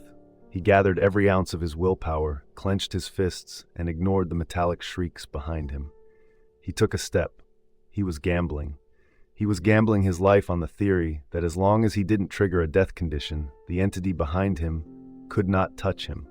1 step, 2 steps. His adrenaline was spiking to lethal levels. Every single step was a torturous test of his psychological endurance. He didn't dare run. He couldn't run. The freezing wind bit into his flesh, chilling his muscles and seeping into his marrow. His body felt stiff and heavy, but his gamble paid off. The horrific entity stalking him seemed restricted by an unseen force. It couldn't strike. When Ning Chu Shui finally reached his door and grabbed the handle, the sharp, metallic scraping behind him abruptly vanished. The bloody gale in the corridor died down. By the faint moonlight bleeding through the glass, Ning Chu Shui saw the window at the end of the hall was tightly shut once more. Was it just an illusion? Ning Chu Shui gasped for air, his eyes narrowing. The bone-deep chill radiating from his back slowly faded. Whatever had been shadowing him was gone. His mind felt terrifyingly blank. He pushed the door open and stepped inside, only then realizing his clothes were soaked with cold sweat. From the darkness of the room, Liu Renfeng's trembling voice called out, "Bro, are you all right?" It was obvious the chef had heard the horrific metallic scraping outside. Ning Chu Shui shook his head in the dark. "I'm fine." Liu Renfeng stumbled forward and grabbed Ning Chu Shui's arm. Feeling the warmth of living flesh, he let out a massive sigh of relief.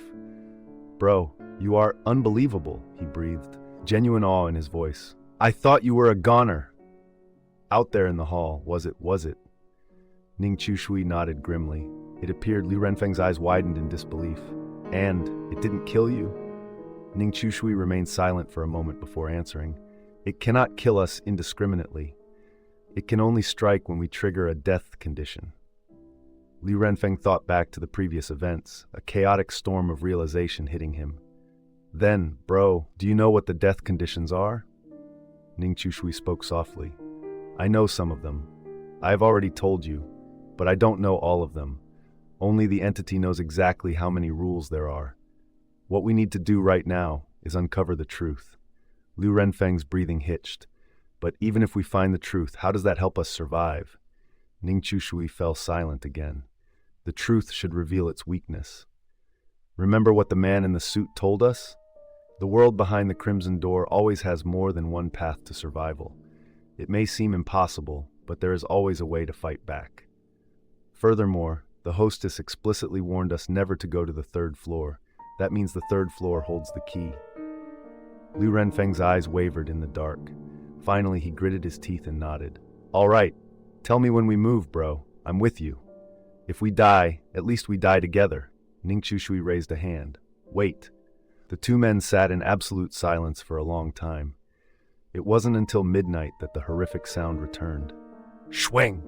The metallic screech echoed through the hallway outside their door.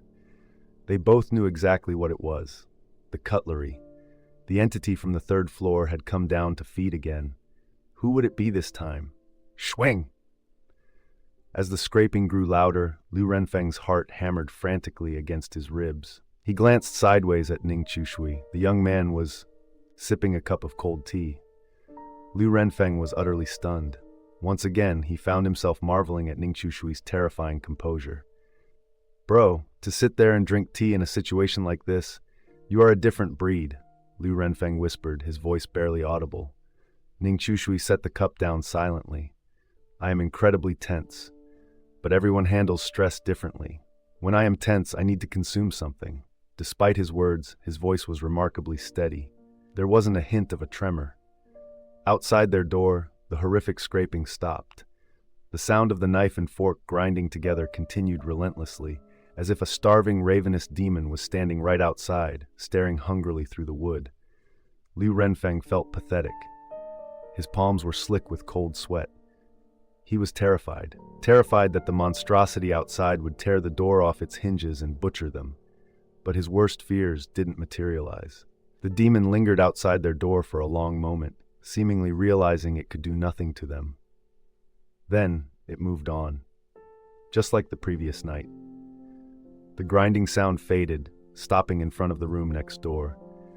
They waited for another 5 excruciating minutes in absolute silence. When Ning Chushui pressed his ear to the door and heard nothing, he slowly eased it open a crack. After scanning the sliver of space, he opened the door wider and leaned his head out. He looked up and down the pitch-black corridor. Aside from the freezing draft, the hallway was completely empty. Now, let's go. Ning Chushui signaled to Liu Renfeng. The two men slipped silently out of their room, creeping through the darkness toward the staircase. The two men reached the top of the stairs. The heavy iron gate leading to the third floor had been forced open. A suffocating stench assaulted their senses. It was the exact same odor as the liquid dripping into their room. It was the unmistakable stench of rotting corpses. Liu Renfeng pinched his nose and grimaced. His stomach churned violently. He swallowed hard, fighting down the rising bile, and followed Ning Chushui onto the third floor. The moment they stepped onto the landing, the putrid smell intensified 100-fold. Liu Renfeng could not endure it any longer. His stomach spasmed. He dropped to his knees and vomited violently onto the floor. He retched until his face turned a sickly pale. Ning Chushui patted his back gently. Once he had emptied his stomach completely, Liu Renfeng finally felt a marginal sense of relief. The two men navigated the pitch-black corridor. The floorboards were bizarrely slick and sticky. Even in the blinding darkness, Liu Renfeng knew exactly what he was stepping in. It was liquefied corpse wax. The entire third floor was flooded with this grotesque, viscous fluid. Absolute terror gripped them both. How many bodies were required to produce enough rot to coat an entire floor? Just as I thought, Ning Chushui noted, narrowing his eyes. The foul air was repulsive, but he did not feel the urge to vomit like the chef. He had already anticipated this nightmare before stepping through the gate. Trudging through the sickening sludge, they approached the room radiating the strongest stench. Ning Chushui carefully pushed the door open. The sight before them shattered their sanity. Faint moonlight filtered into the room. It illuminated a space piled high with human corpses. Some bodies were relatively fresh, their flesh a mangled, bloody ruin. Others were reduced to dry, bleached bones. But they all shared one horrifying trait. Every single head was perfectly intact. A grotesque, eerie smile was plastered across each dead face. They all stared blankly at the doorway, as if welcoming the two men inside. Lord above, Liu Renfeng covered his mouth and staggered back. His entire body trembled violently. He looked down the hall at the other closed doors. A horrifying realization hit him. He frantically pushed the remaining doors open one by one. God help us. His worst fears were confirmed. Every single room was a charnel house. The corpses had been completely gutted. Their bodies were covered in deep, jagged cuts made by cutlery. It was undeniable proof that something had systematically eaten them alive. The butchered remains of Wang Yuning and Yamo were thrown among the piles of the dead. Li Renfeng leaned heavily against the wall. He slid down until he was sitting on the sticky floor. His face was whiter than a sheet of paper. So the rot dripping from our ceiling came from this slaughterhouse. But why are there so many bodies? Could it be? Ning Chushui looked out the window. He stared at the pitch-black villa district below. I suspect every single resident of this neighborhood is rotting in these rooms. Li Renfeng swallowed hard. Cold sweat drenched his back. The monstrous entity hiding in this manor had devoured the entire neighborhood. We are likely not the first group hired to care for the old woman. The sheer number of bedrooms on the second floor, all with private bathrooms, were prepared for previous batches of caretakers. Every word Ning Shui spoke made Liu Renfeng's heart hammer wildly against his ribs. Bro, we need to leave right now. If it comes back, we are dead. Ning Chushui cut him off. He knew exactly what the chef was thinking. We are too close to the truth to turn back. Don't you want to know what kind of monster ate an entire neighborhood? Liu Renfeng froze. A bitter smile crept onto his face. Bro, I am starting to realize you truly do not fear death. Is the truth really more important than keeping your head attached to your neck? Ning Chushui countered immediately.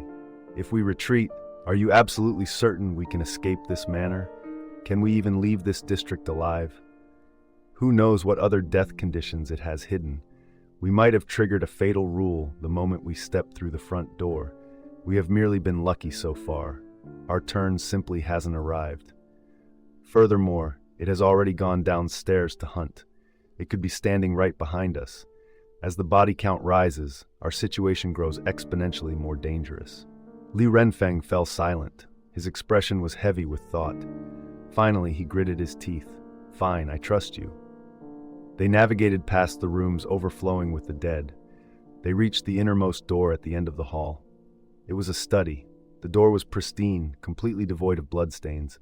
It looked entirely out of place in this macabre graveyard. The two men exchanged a sharp look. This must be it.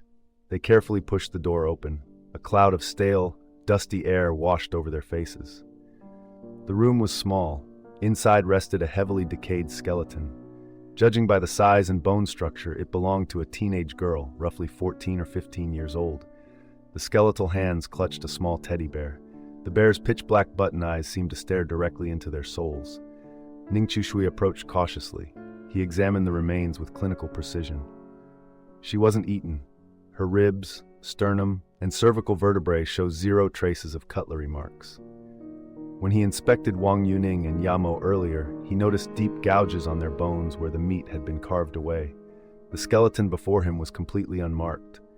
Not eaten, Liu Renfeng asked, thoroughly confused. Then how did she die?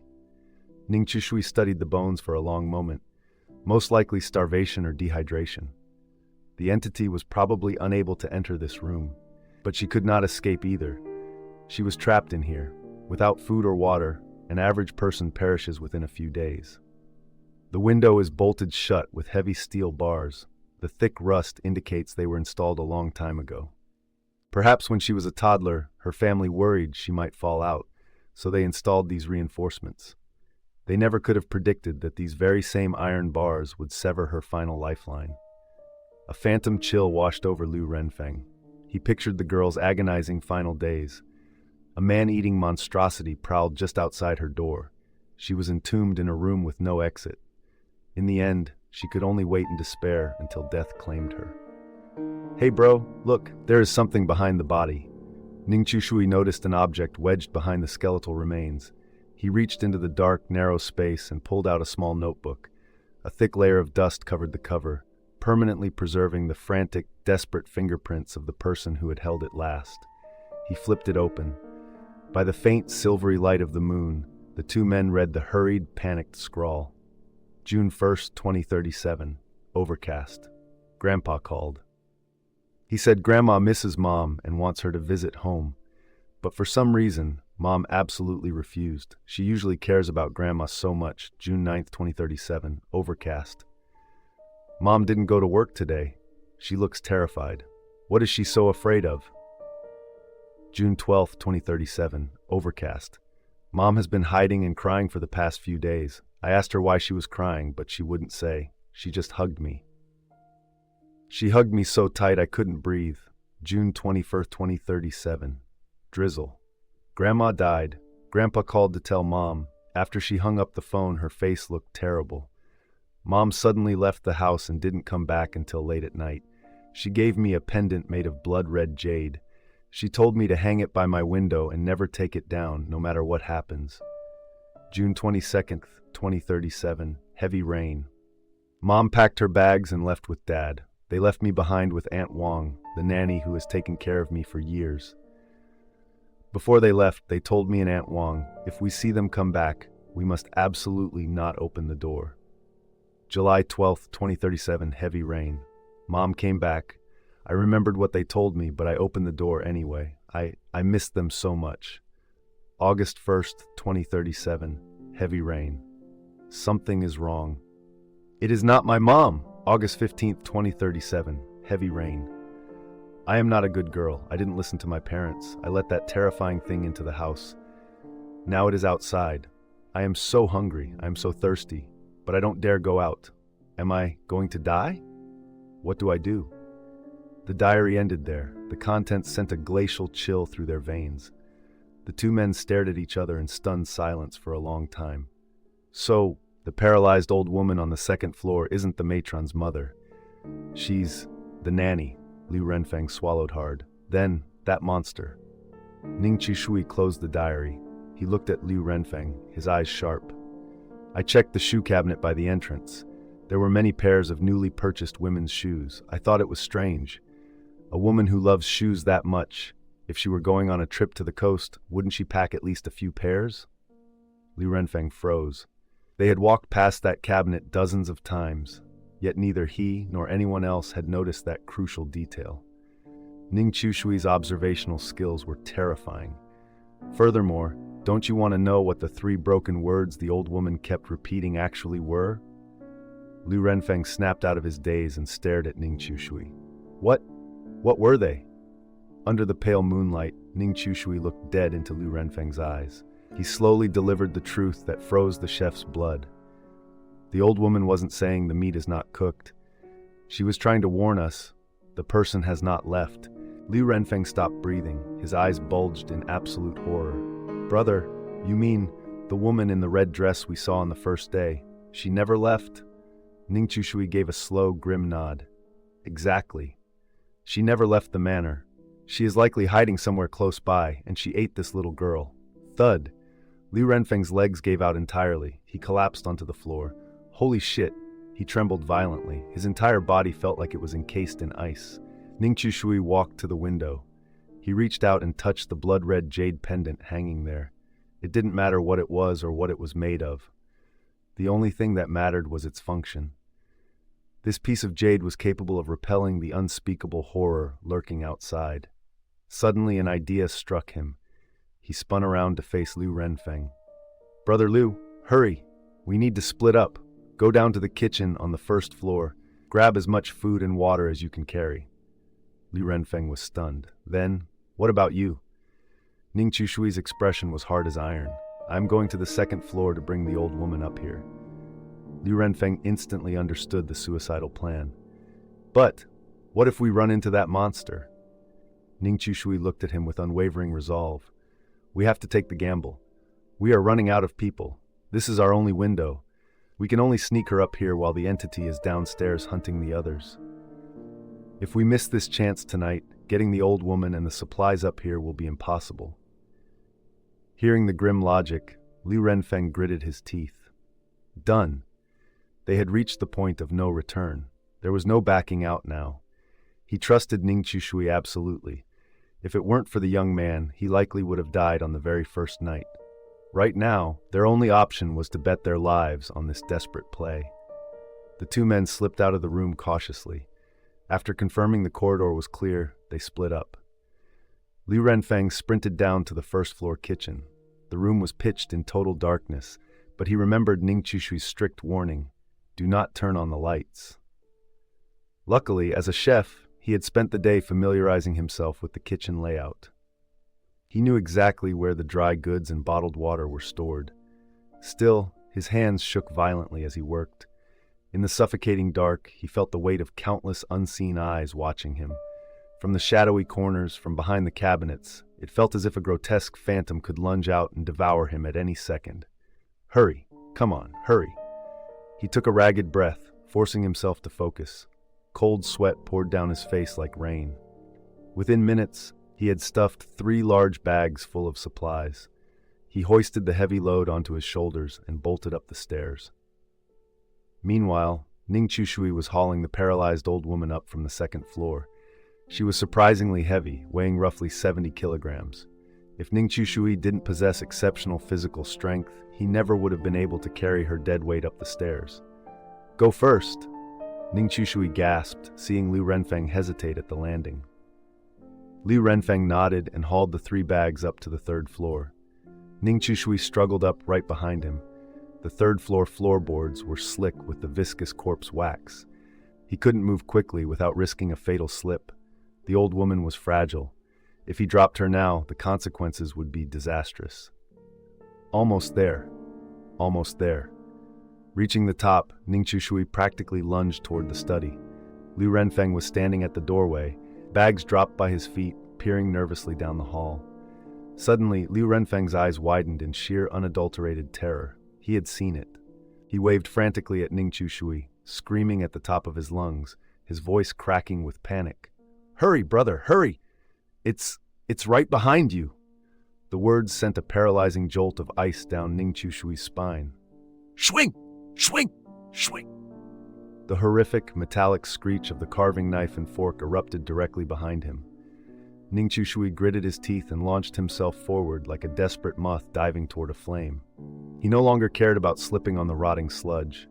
He knew with absolute certainty that if he hesitated for even a fraction of a second, he would be butchered. A freezing, deathly aura, illuminated by the pale moonlight, washed over his back. He didn't dare turn his head. He couldn't turn his head. Faster! I have to move faster! Ning Chushui roared internally. His jaw locked as he pushed his legs to their absolute limit. But no matter how hard he ran, the sickening sound of grinding metal was closing the distance. It was no use. Carrying a 70-kilogram dead weight, he could not outrun the monstrosity. Just 5 steps away from the sanctuary of the study, a ghastly, bone-white hand shot out from the darkness behind him and clamped onto his throat. Where do you think? You're going? A woman's voice, dripping with venomous malice and freezing cold, whispered directly into his ear. Ning Chushui's blood ran cold. The strength vanished from his limbs. He slowed down. Just as despair swallowed him and he braced for the fatal strike, a large figure lunged out of the study. Liu Renfeng swung a heavy object with all his might, smashing it directly into the bone-white arm. Ah! A piercing, agonizing shriek shattered the air. A hiss of white smoke erupted from the monster's flesh, and the grip on his throat vanished. In the same chaotic second, Liu Renfeng grabbed Ning Chushui's collar and violently hauled him and the old woman into the room. The moment they crossed the threshold, Liu Renfeng spun around, grabbed the blood-red jade pendant from the window, and slammed the heavy door shut, pressing the jade against the wood. Having exhausted every ounce of adrenaline, the burly chef collapsed onto the floor, his legs trembling uncontrollably. Ah! The woman in the red dress shrieked in frenzied, rabid fury outside the door. She crawled toward the threshold, her eyes burning with pure hatred as she glared through the gap in the doorframe. For the first time, illuminated by the moonlight, they saw her true face. It was a visage of unspeakable nightmare. Her jaw was unhinged, tearing all the way to her ears. Her maw was crammed with rows of jagged, razor-sharp teeth. Through the gaps, chunks of rotting flesh and matted hair were clearly visible. Her eyes were entirely black, spider-webbed with deep, cracked veins as if they were about to shatter. Her limbs were elongated, stretching twice the length of a normal human's. She was contorted, clinging to the wall like a grotesque, bloated spider. In one of her misshapen hands, she tightly gripped a carving knife. It was slick with fresh blood and terrifyingly sharp. Holy Mother of God, what the hell is that thing? Liu Renfeng felt as if his lungs had stopped working. A stream of panicked curses spilled from his lips. The matron shrieked in maddened frustration. She slammed her body against the door repeatedly, desperate to tear her way inside. But an unseen force, radiating from the jade, repelled her every strike. Finally, realizing she could not breach the room, she glared at the two men with unholy rage, let out a final, guttural roar, and scuttled away into the darkness of the hall. Close. It was too damn close. Ning Chushui had been a hair's breadth away from being butchered by that monstrous woman. If Li Renfeng hadn't charged out at the critical moment, risking his own life with the blood-red jade, Ning Chushui would be a mangled corpse right now. Thank you. Ning Chushui sat cross-legged on the dusty floorboards. He rested one hand on his knee, gasping for air.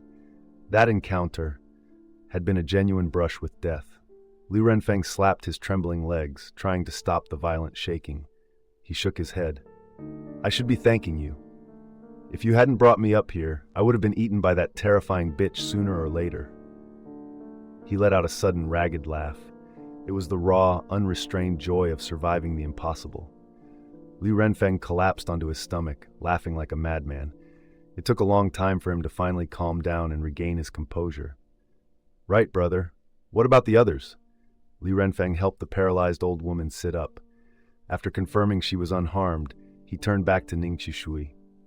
The young man's eyes flickered in the dark. We absolutely cannot go back out there right now. It's suicide. We will wait until tomorrow and see if we can contact them from the 3rd floor. If we can't, then we have done all we can. Ning Chushui seemed remarkably indifferent to the fate of the remaining strangers. He wasn't opposed to helping people, especially those who hadn't wronged him. But his primary condition was absolute. He would not put his own life at risk to save cowards. When he had asked for a volunteer to brave the night and uncover the truth, none of them had stepped forward. If he took all the lethal risks while the others cowered in safety and reaped the rewards, he would be a fool. And Ning Chushui was no fool. He was not some merciful monk descending from a mountain to save the masses. Brother, I have another question. Li Renfeng, having mostly recovered from the adrenaline crash, suddenly remembered something crucial. Ask, how did you know the killing rules of the demon in this manner? At the mention of this, Ning Chushui fell silent. He stared into the pitch-black study for a long time. Because before I got on that bus, I received an anonymous letter. A letter?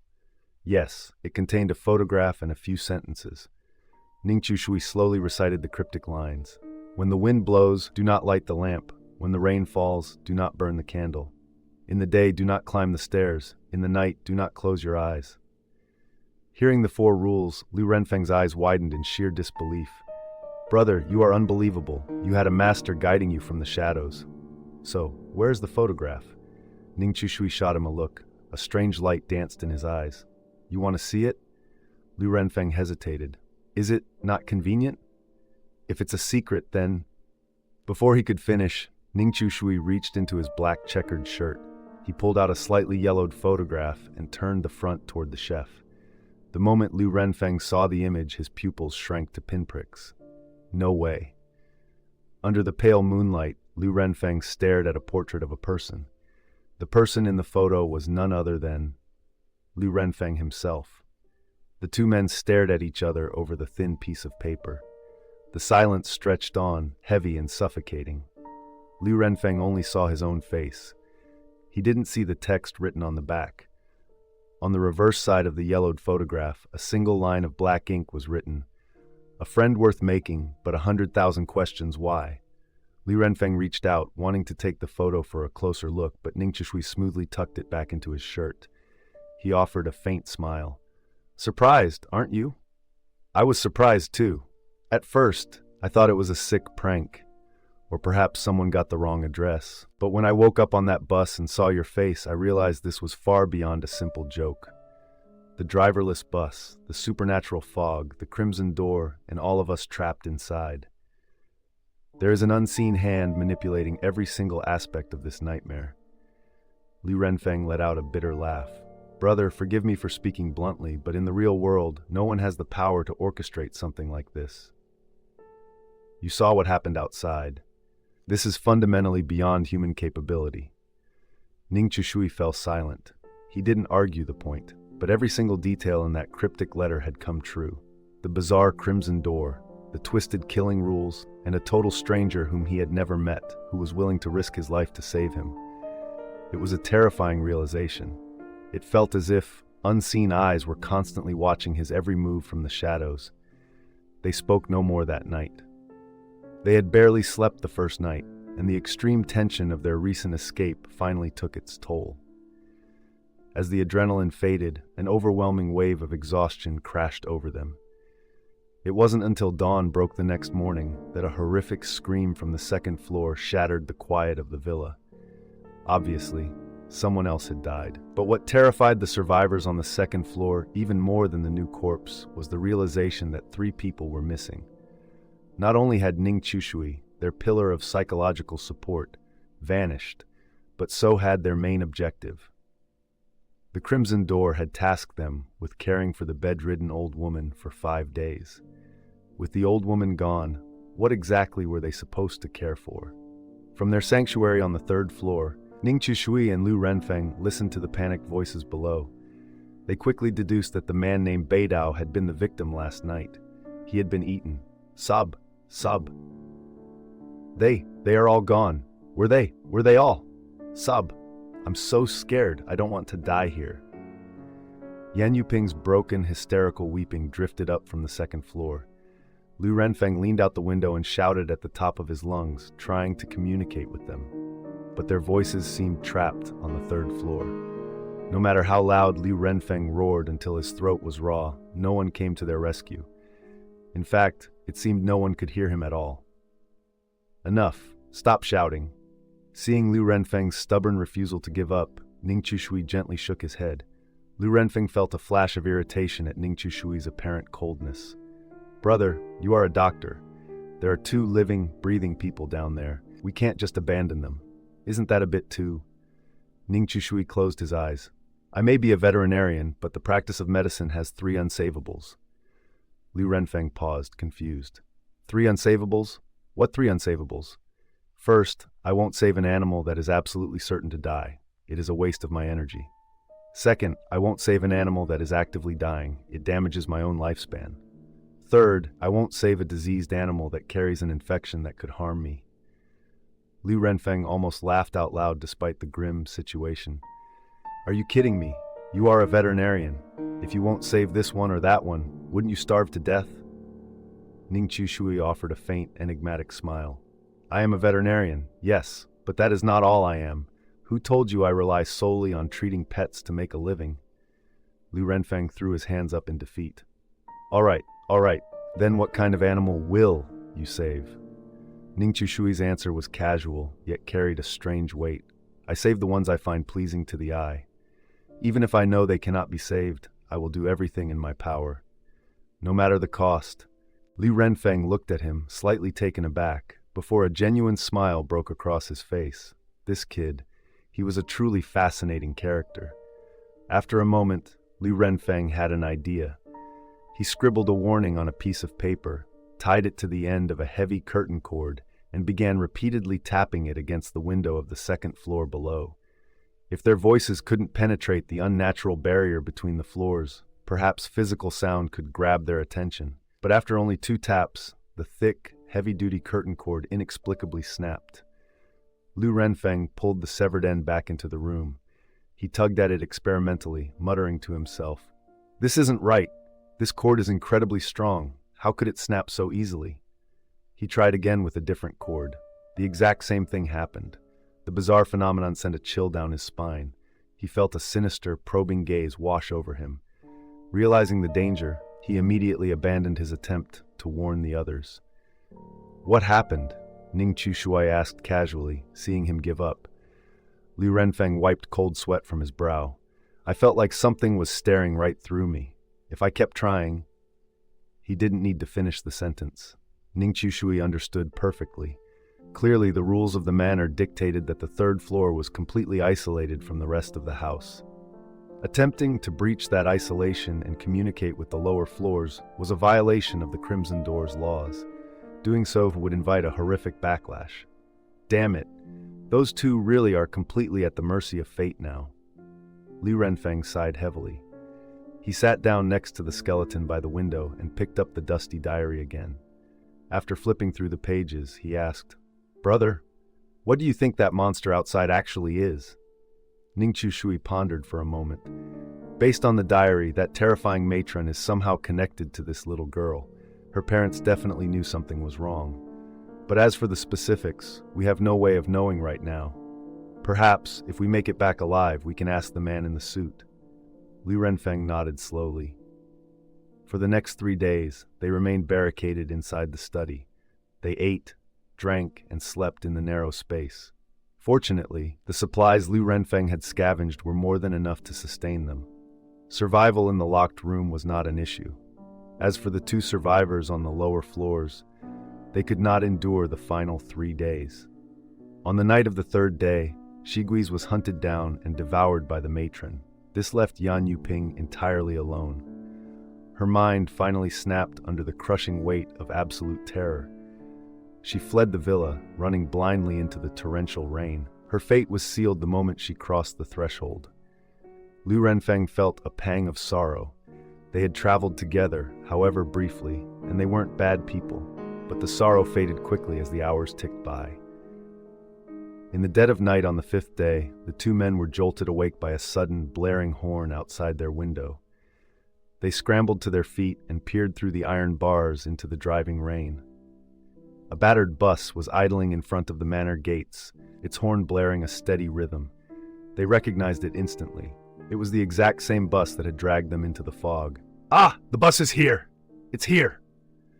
Li Renfeng cheered, turning back toward the door. But his joy was instantly violently extinguished by a wave of paralyzing horror. Standing just outside the study door, staring at them with ravenous, unhinged hunger, was the skeletal, towering figure of the matron in the red dress. The monstrous woman knew they were trying to leave. "We have to think of something, fast! That bus is definitely not going to wait for us forever."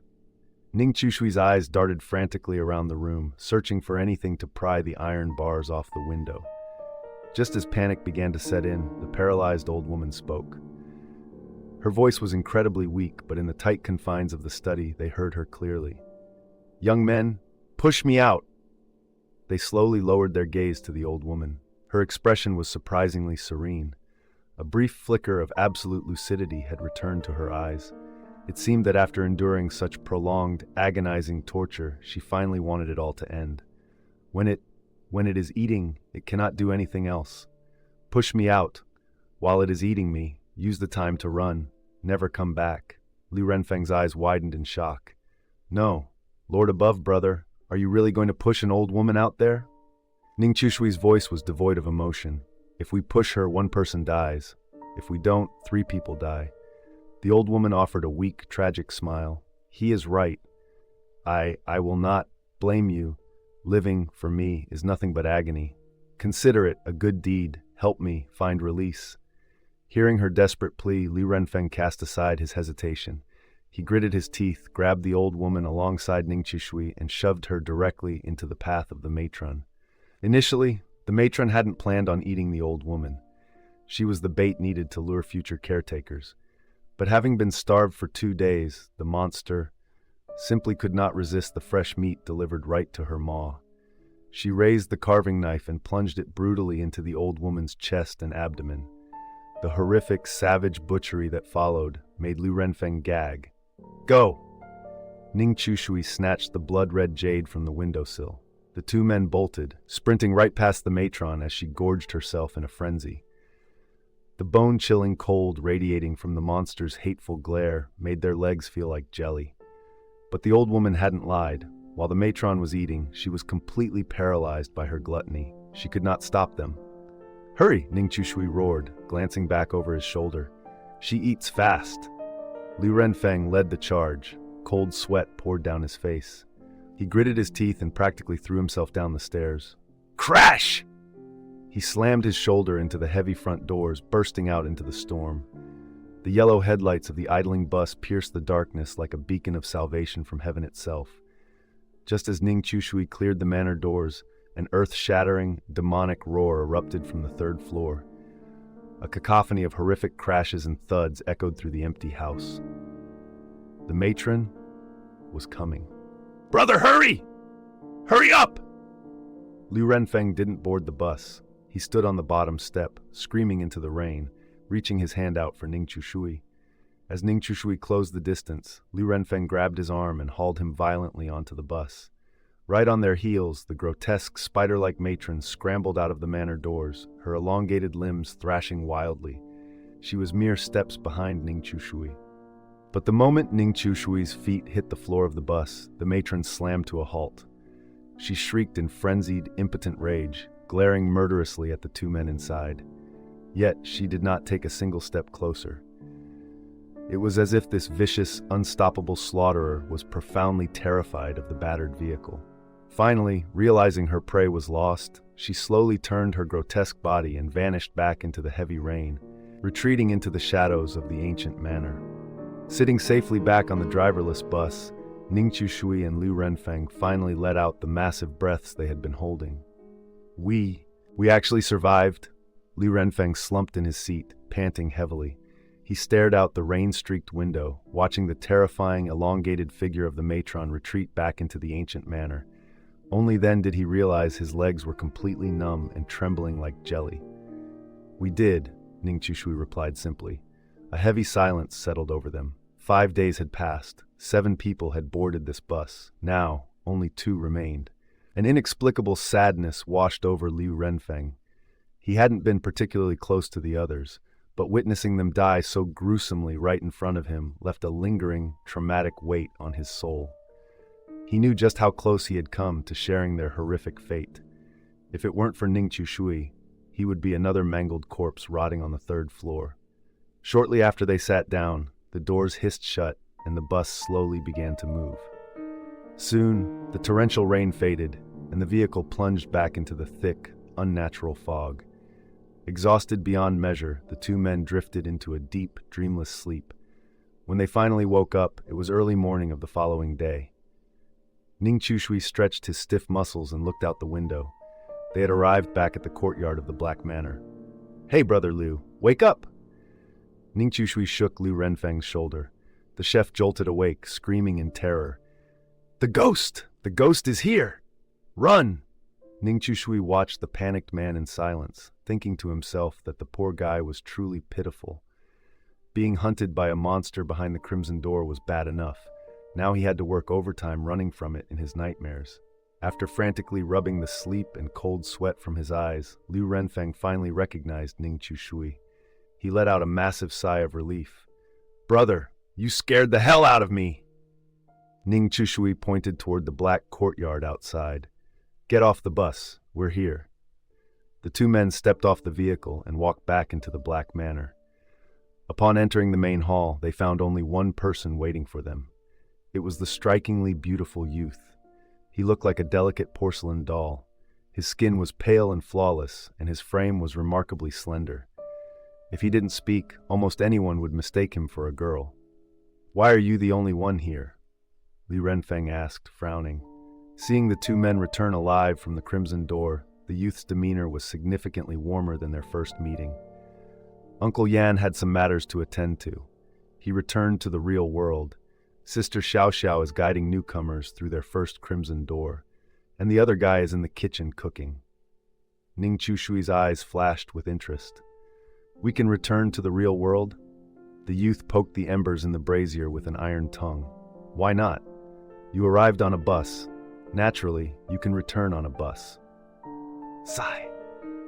The youth let out a long breath and pushed his long hair behind his ear. "I hate this part.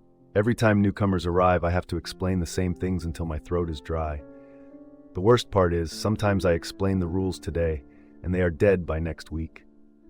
But since you managed to survive your first crimson door, ask your questions now while you have the chance." The 2 men exchanged a look. After a moment of thought, Ning Chushui spoke. "What exactly are the crimson doors in this fog?" The youth answered plainly. "They are a curse. We are all cursed individuals. This fog is an independent dimension, completely separated from the outside world. The only way in is via the buses that travel through the mist. This manor is called a ghost dwelling. There are many other ghost dwellings in this fog dimension, just like ours, and consequently, there are many crimson doors. Every so often, we are forced to enter the terrifying worlds behind the crimson doors to complete tasks. While fighting to survive, we must also collect puzzle pieces. Once we collect all 12 puzzle pieces and complete the picture, we can take the bus to the final destination of the fog dimension. As the youth spoke, he pointed to a framed picture hanging in the hall. The two men looked. The picture was only half finished. The image depicted what appeared to be a rotting human head. In the center of the forehead was a grotesque, bloody hole that looked unnervingly like a third eye. "What is at the final destination?" Ningqiu Shui asked. The youth shrugged. "I have no idea. None of us have ever been there. Also, don't blame us for being so cold when you first arrived. As you know, death is extremely common here. If your closest friend died behind a crimson door, you would be heartbroken too." The youth's expression tightened slightly, masking a deep sorrow. "Did this ghost dwelling recently?" Ningqiu Shui began to ask, already guessing the answer. Before he could finish, the youth gave a slow nod. "Right before you arrived, about half a month ago, Uncle Yan's best friend died behind a crimson door.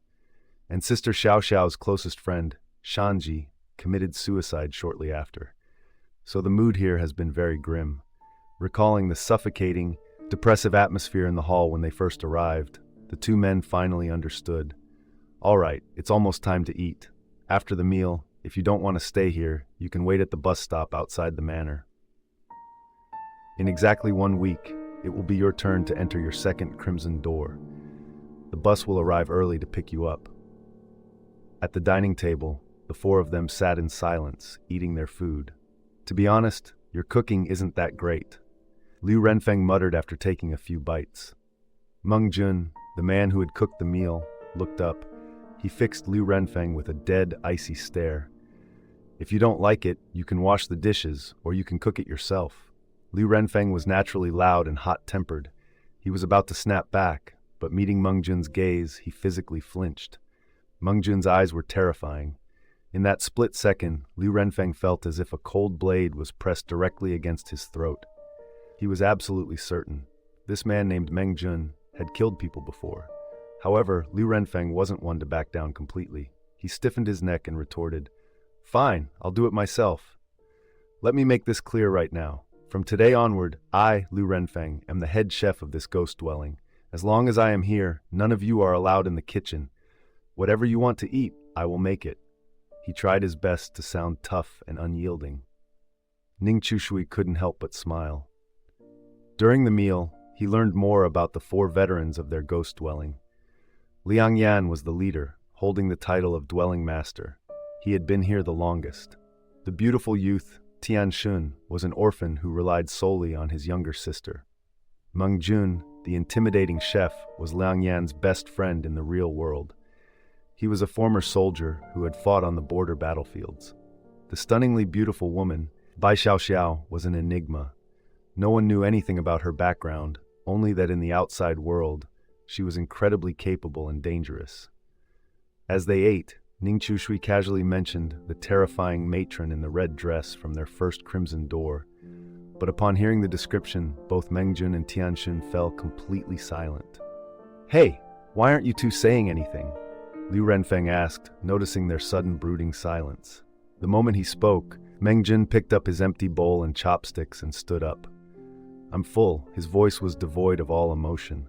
Both Ningqiu Shui and Liu Renfeng acutely felt the drastic shift in Meng Jun's demeanor. The change was too sudden. It was as if a warm spring day had been instantly swallowed by the freezing dead of winter. "Come on, what is with you two? Did we say something taboo?" Liu Renfeng was thoroughly confused by the sudden drastic shift in Tianxun and Meng Jun's attitudes.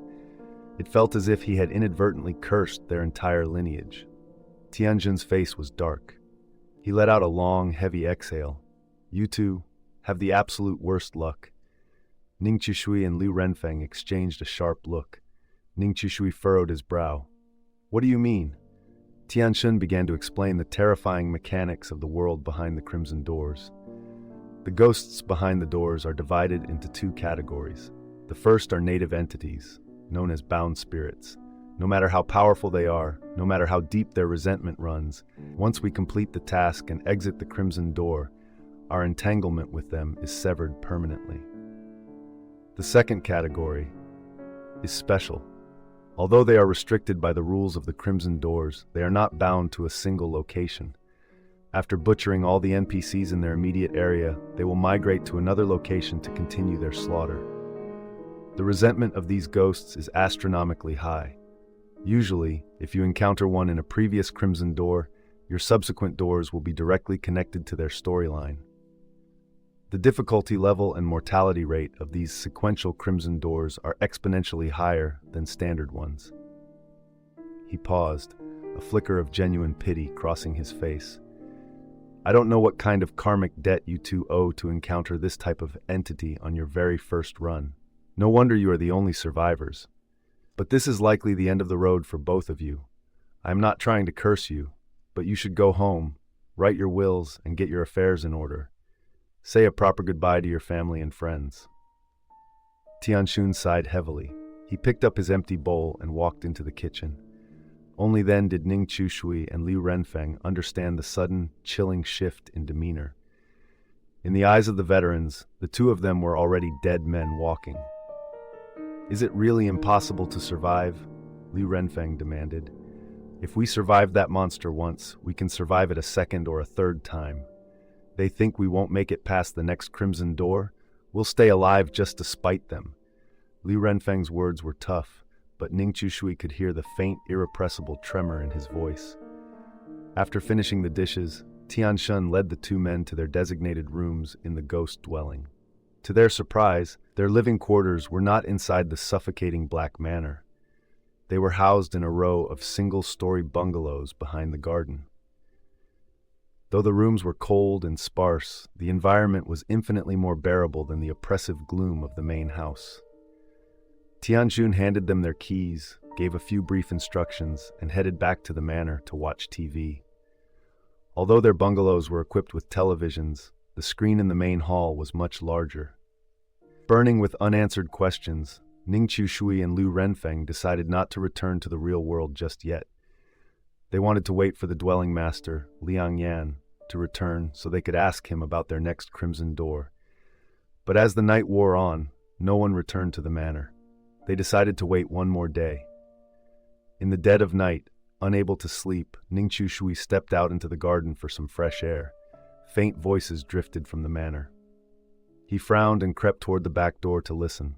It was a woman and a steady, deep-voiced man. He recognized the man's voice immediately. It was Meng Jun. The woman's voice he hadn't heard before. It had to be Bai Xiao.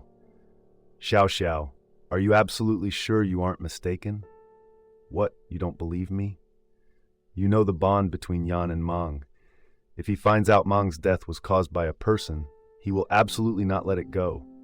Bai Xiao was about to reply when she suddenly snapped her head toward the back door. Her voice turned to ice. Who is there? Come out! Ning Qiushui stepped out of the shadows. Seeing it was one of the newcomers, the cold hostility on Bai Xiao's stunning face softened slightly. She wore crimson lipstick. It was a violent, vibrant red, like a fire phoenix, a stark contrast to her name, which meant desolate dawn. It's late. Why aren't you asleep? Ning Qiushui ignored her sharp tone. Neither are you two. He casually walked in and sat down on the sofa, staring into the central brazier. His arrival abruptly killed their conversation. What is your name? Bai Xiao finally asked. Ning Qiushui. Right. How was your first Crimson Door? Ning Qiushui popped the cap off a beer bottle on the table and took a slow sip. Honestly, I almost died. Bai Xiao offered a non-committal hum. That is the reality behind the Crimson Doors. One mistake and your life is forfeit. But since you survived the first one, the subsequent doors should be a bit easier. Before she could finish, Meng Jun cut her off coldly. There won't be any subsequent doors for him. Bai Xiao looked startled. Meng Jun, what do you mean? Meng Jun stood up. Ask him yourself. I'm going to bed. Without another word, he turned and left the hall. Bai Xiao turned her gaze back to Ning Qiushui. He recounted the details of their first Crimson Door. Naturally, he omitted a crucial piece of the truth, the anonymous letter. He simply claimed they had deduced the death conditions through observation. As she listened to the story, the expression in Bai Xiao's eyes shifted continuously. It was a complex gaze. There was admiration, sympathy, and even a trace of profound pity. Mengjun and Tianxun are right. The matron in the red dress from your first door is not a standard bound spirit. She is a vengeful wraith and an incredibly difficult one to deal with. It is only because this was your first instance that her power and killing rules were severely restricted by the Crimson Door. Combined with your courage and caution, you managed to find the exit in time. Otherwise, you never would have made it back alive. Furthermore, your next Crimson Door will absolutely be connected to this entity. If you can somehow deal with her, you might actually be able to bring a ghost artifact back from that door. Ning Chishui paused. Ghost artifact? Bai Xiaoxiao flipped her wrist. A wooden comb, stained with dried blood, materialized in her delicate palm. Like this. Usually, it is impossible to bring physical objects out from behind a crimson door, but some high-difficulty doors contain incredibly rare, powerful items. Each one has a unique function. For example, my wooden comb. If I run it through my hair, ghosts cannot lock onto my location for 1 full minute. These ghost artifacts drastically increase our chances of surviving the crimson doors. Ning Chushui thought of the blood-red jade pendant he had smuggled out of his first door. He fell deep into thought. It is impossible to bring objects out except for ghost artifacts. It seemed the jade pendant was a ghost artifact as well. Seeing Ning Chushui's silence, Bai Xiaoxiao assumed he was paralyzed by the thought of his next crimson door. She hesitated for a moment before speaking. Listen, our ghost dwelling is practically empty anyway. The last few batches of newcomers were utterly useless. They all wiped before their third door. When you two enter your second crimson door this weekend, I will guide you through it for free. Besides, you have the potential to be a valuable asset. Hearing her offer, Ning Chushui remembered Tianxun mentioning that she guided newcomers. Is that allowed? Ning Chushui asked, genuinely surprised. Bai Xiaoxiao nodded. Veterans are permitted to guide newcomers through their first 6 crimson doors. There are even agencies dedicated entirely to this business. However, these guides usually demand exorbitant fees. We are all human, after all. Even with vast experience, entering a low-difficulty crimson door still carries a risk of death. Ning Chushui nodded in understanding. Risking one's life to make money naturally commanded a high price. Wealth was meaningless if you were dead. Having gathered the information he needed, Ning Chushui rested for the night at the ghost dwelling and took the bus back to the real world the next morning. The moment he arrived home, he booted up his computer. A friend who went by the alias Field Mouse had sent him a message. It was brief. Nothing. The post office has 0 record of that anonymous letter. My contact there told me the letter you are looking for is a letter that does not exist. But don't worry, I will keep looking into it. Ning Chushui narrowed his eyes. Field Mouse was a highly connected friend. He was someone exceptionally skilled at finding things. Even you couldn't find a trace of it. Ning Chushui muttered to himself. Ding dong! His thoughts were interrupted by the doorbell. Ning Chushui stood up and opened the door. It was his neighbor, a middle-aged woman in her 50s named Mu Kui. She wore a floral blouse and looked as if she had just returned from the market. A light sheen of sweat coated her forehead. She smiled warmly and handed Ning Chushui an envelope. Chushui, here is your mail. Ning Chushui took the envelope. His eyes instantly hardened. Auntie Mu, where did you get this letter? Mu Kui pulled out her keys and casually began unlocking her own door. From the bottom of the mailbox. Honestly, boy, you are always so forgetful. Remember to check your mail when you come home. With that, she opened her door and stepped inside. Ning Chushui held the envelope tightly and closed his door. He walked into the living room, sat on the sofa, and dropped the letter onto the coffee table. His breathing grew shallow. The second letter. He tore it open. As expected, it was completely anonymous. But this time, there were no cryptic warnings. There was only a single photograph. The image made Ning Chushui freeze in absolute shock. It was a photograph of Bai Xiaoxiao. It was yellowed and aged, looking as if it had been taken decades ago. But the Bai Xiaoxiao in the picture was the exact same age as the woman he had spoken to just hours ago. Her vibrant smile was captured perfectly. The violent red of her lipstick hadn't faded with time. It remained as striking as ever. Holy shit! For the first time, despite his unnerving composure, Ning Shui couldn't stop the curse from slipping out. This was fundamentally impossible. He flipped the photograph over. His fingers trembled slightly. On the back, written in the same stark black ink, was a single sentence: "She cannot die in your second door." Just as I suspected, a glacial chill washed over his back. The sender of these letters was watching his every move from the shadows. But why did they have these impossible photographs? And why were they warning him? What exactly did they want? If you enjoyed this story, please hit the like button and subscribe to support me.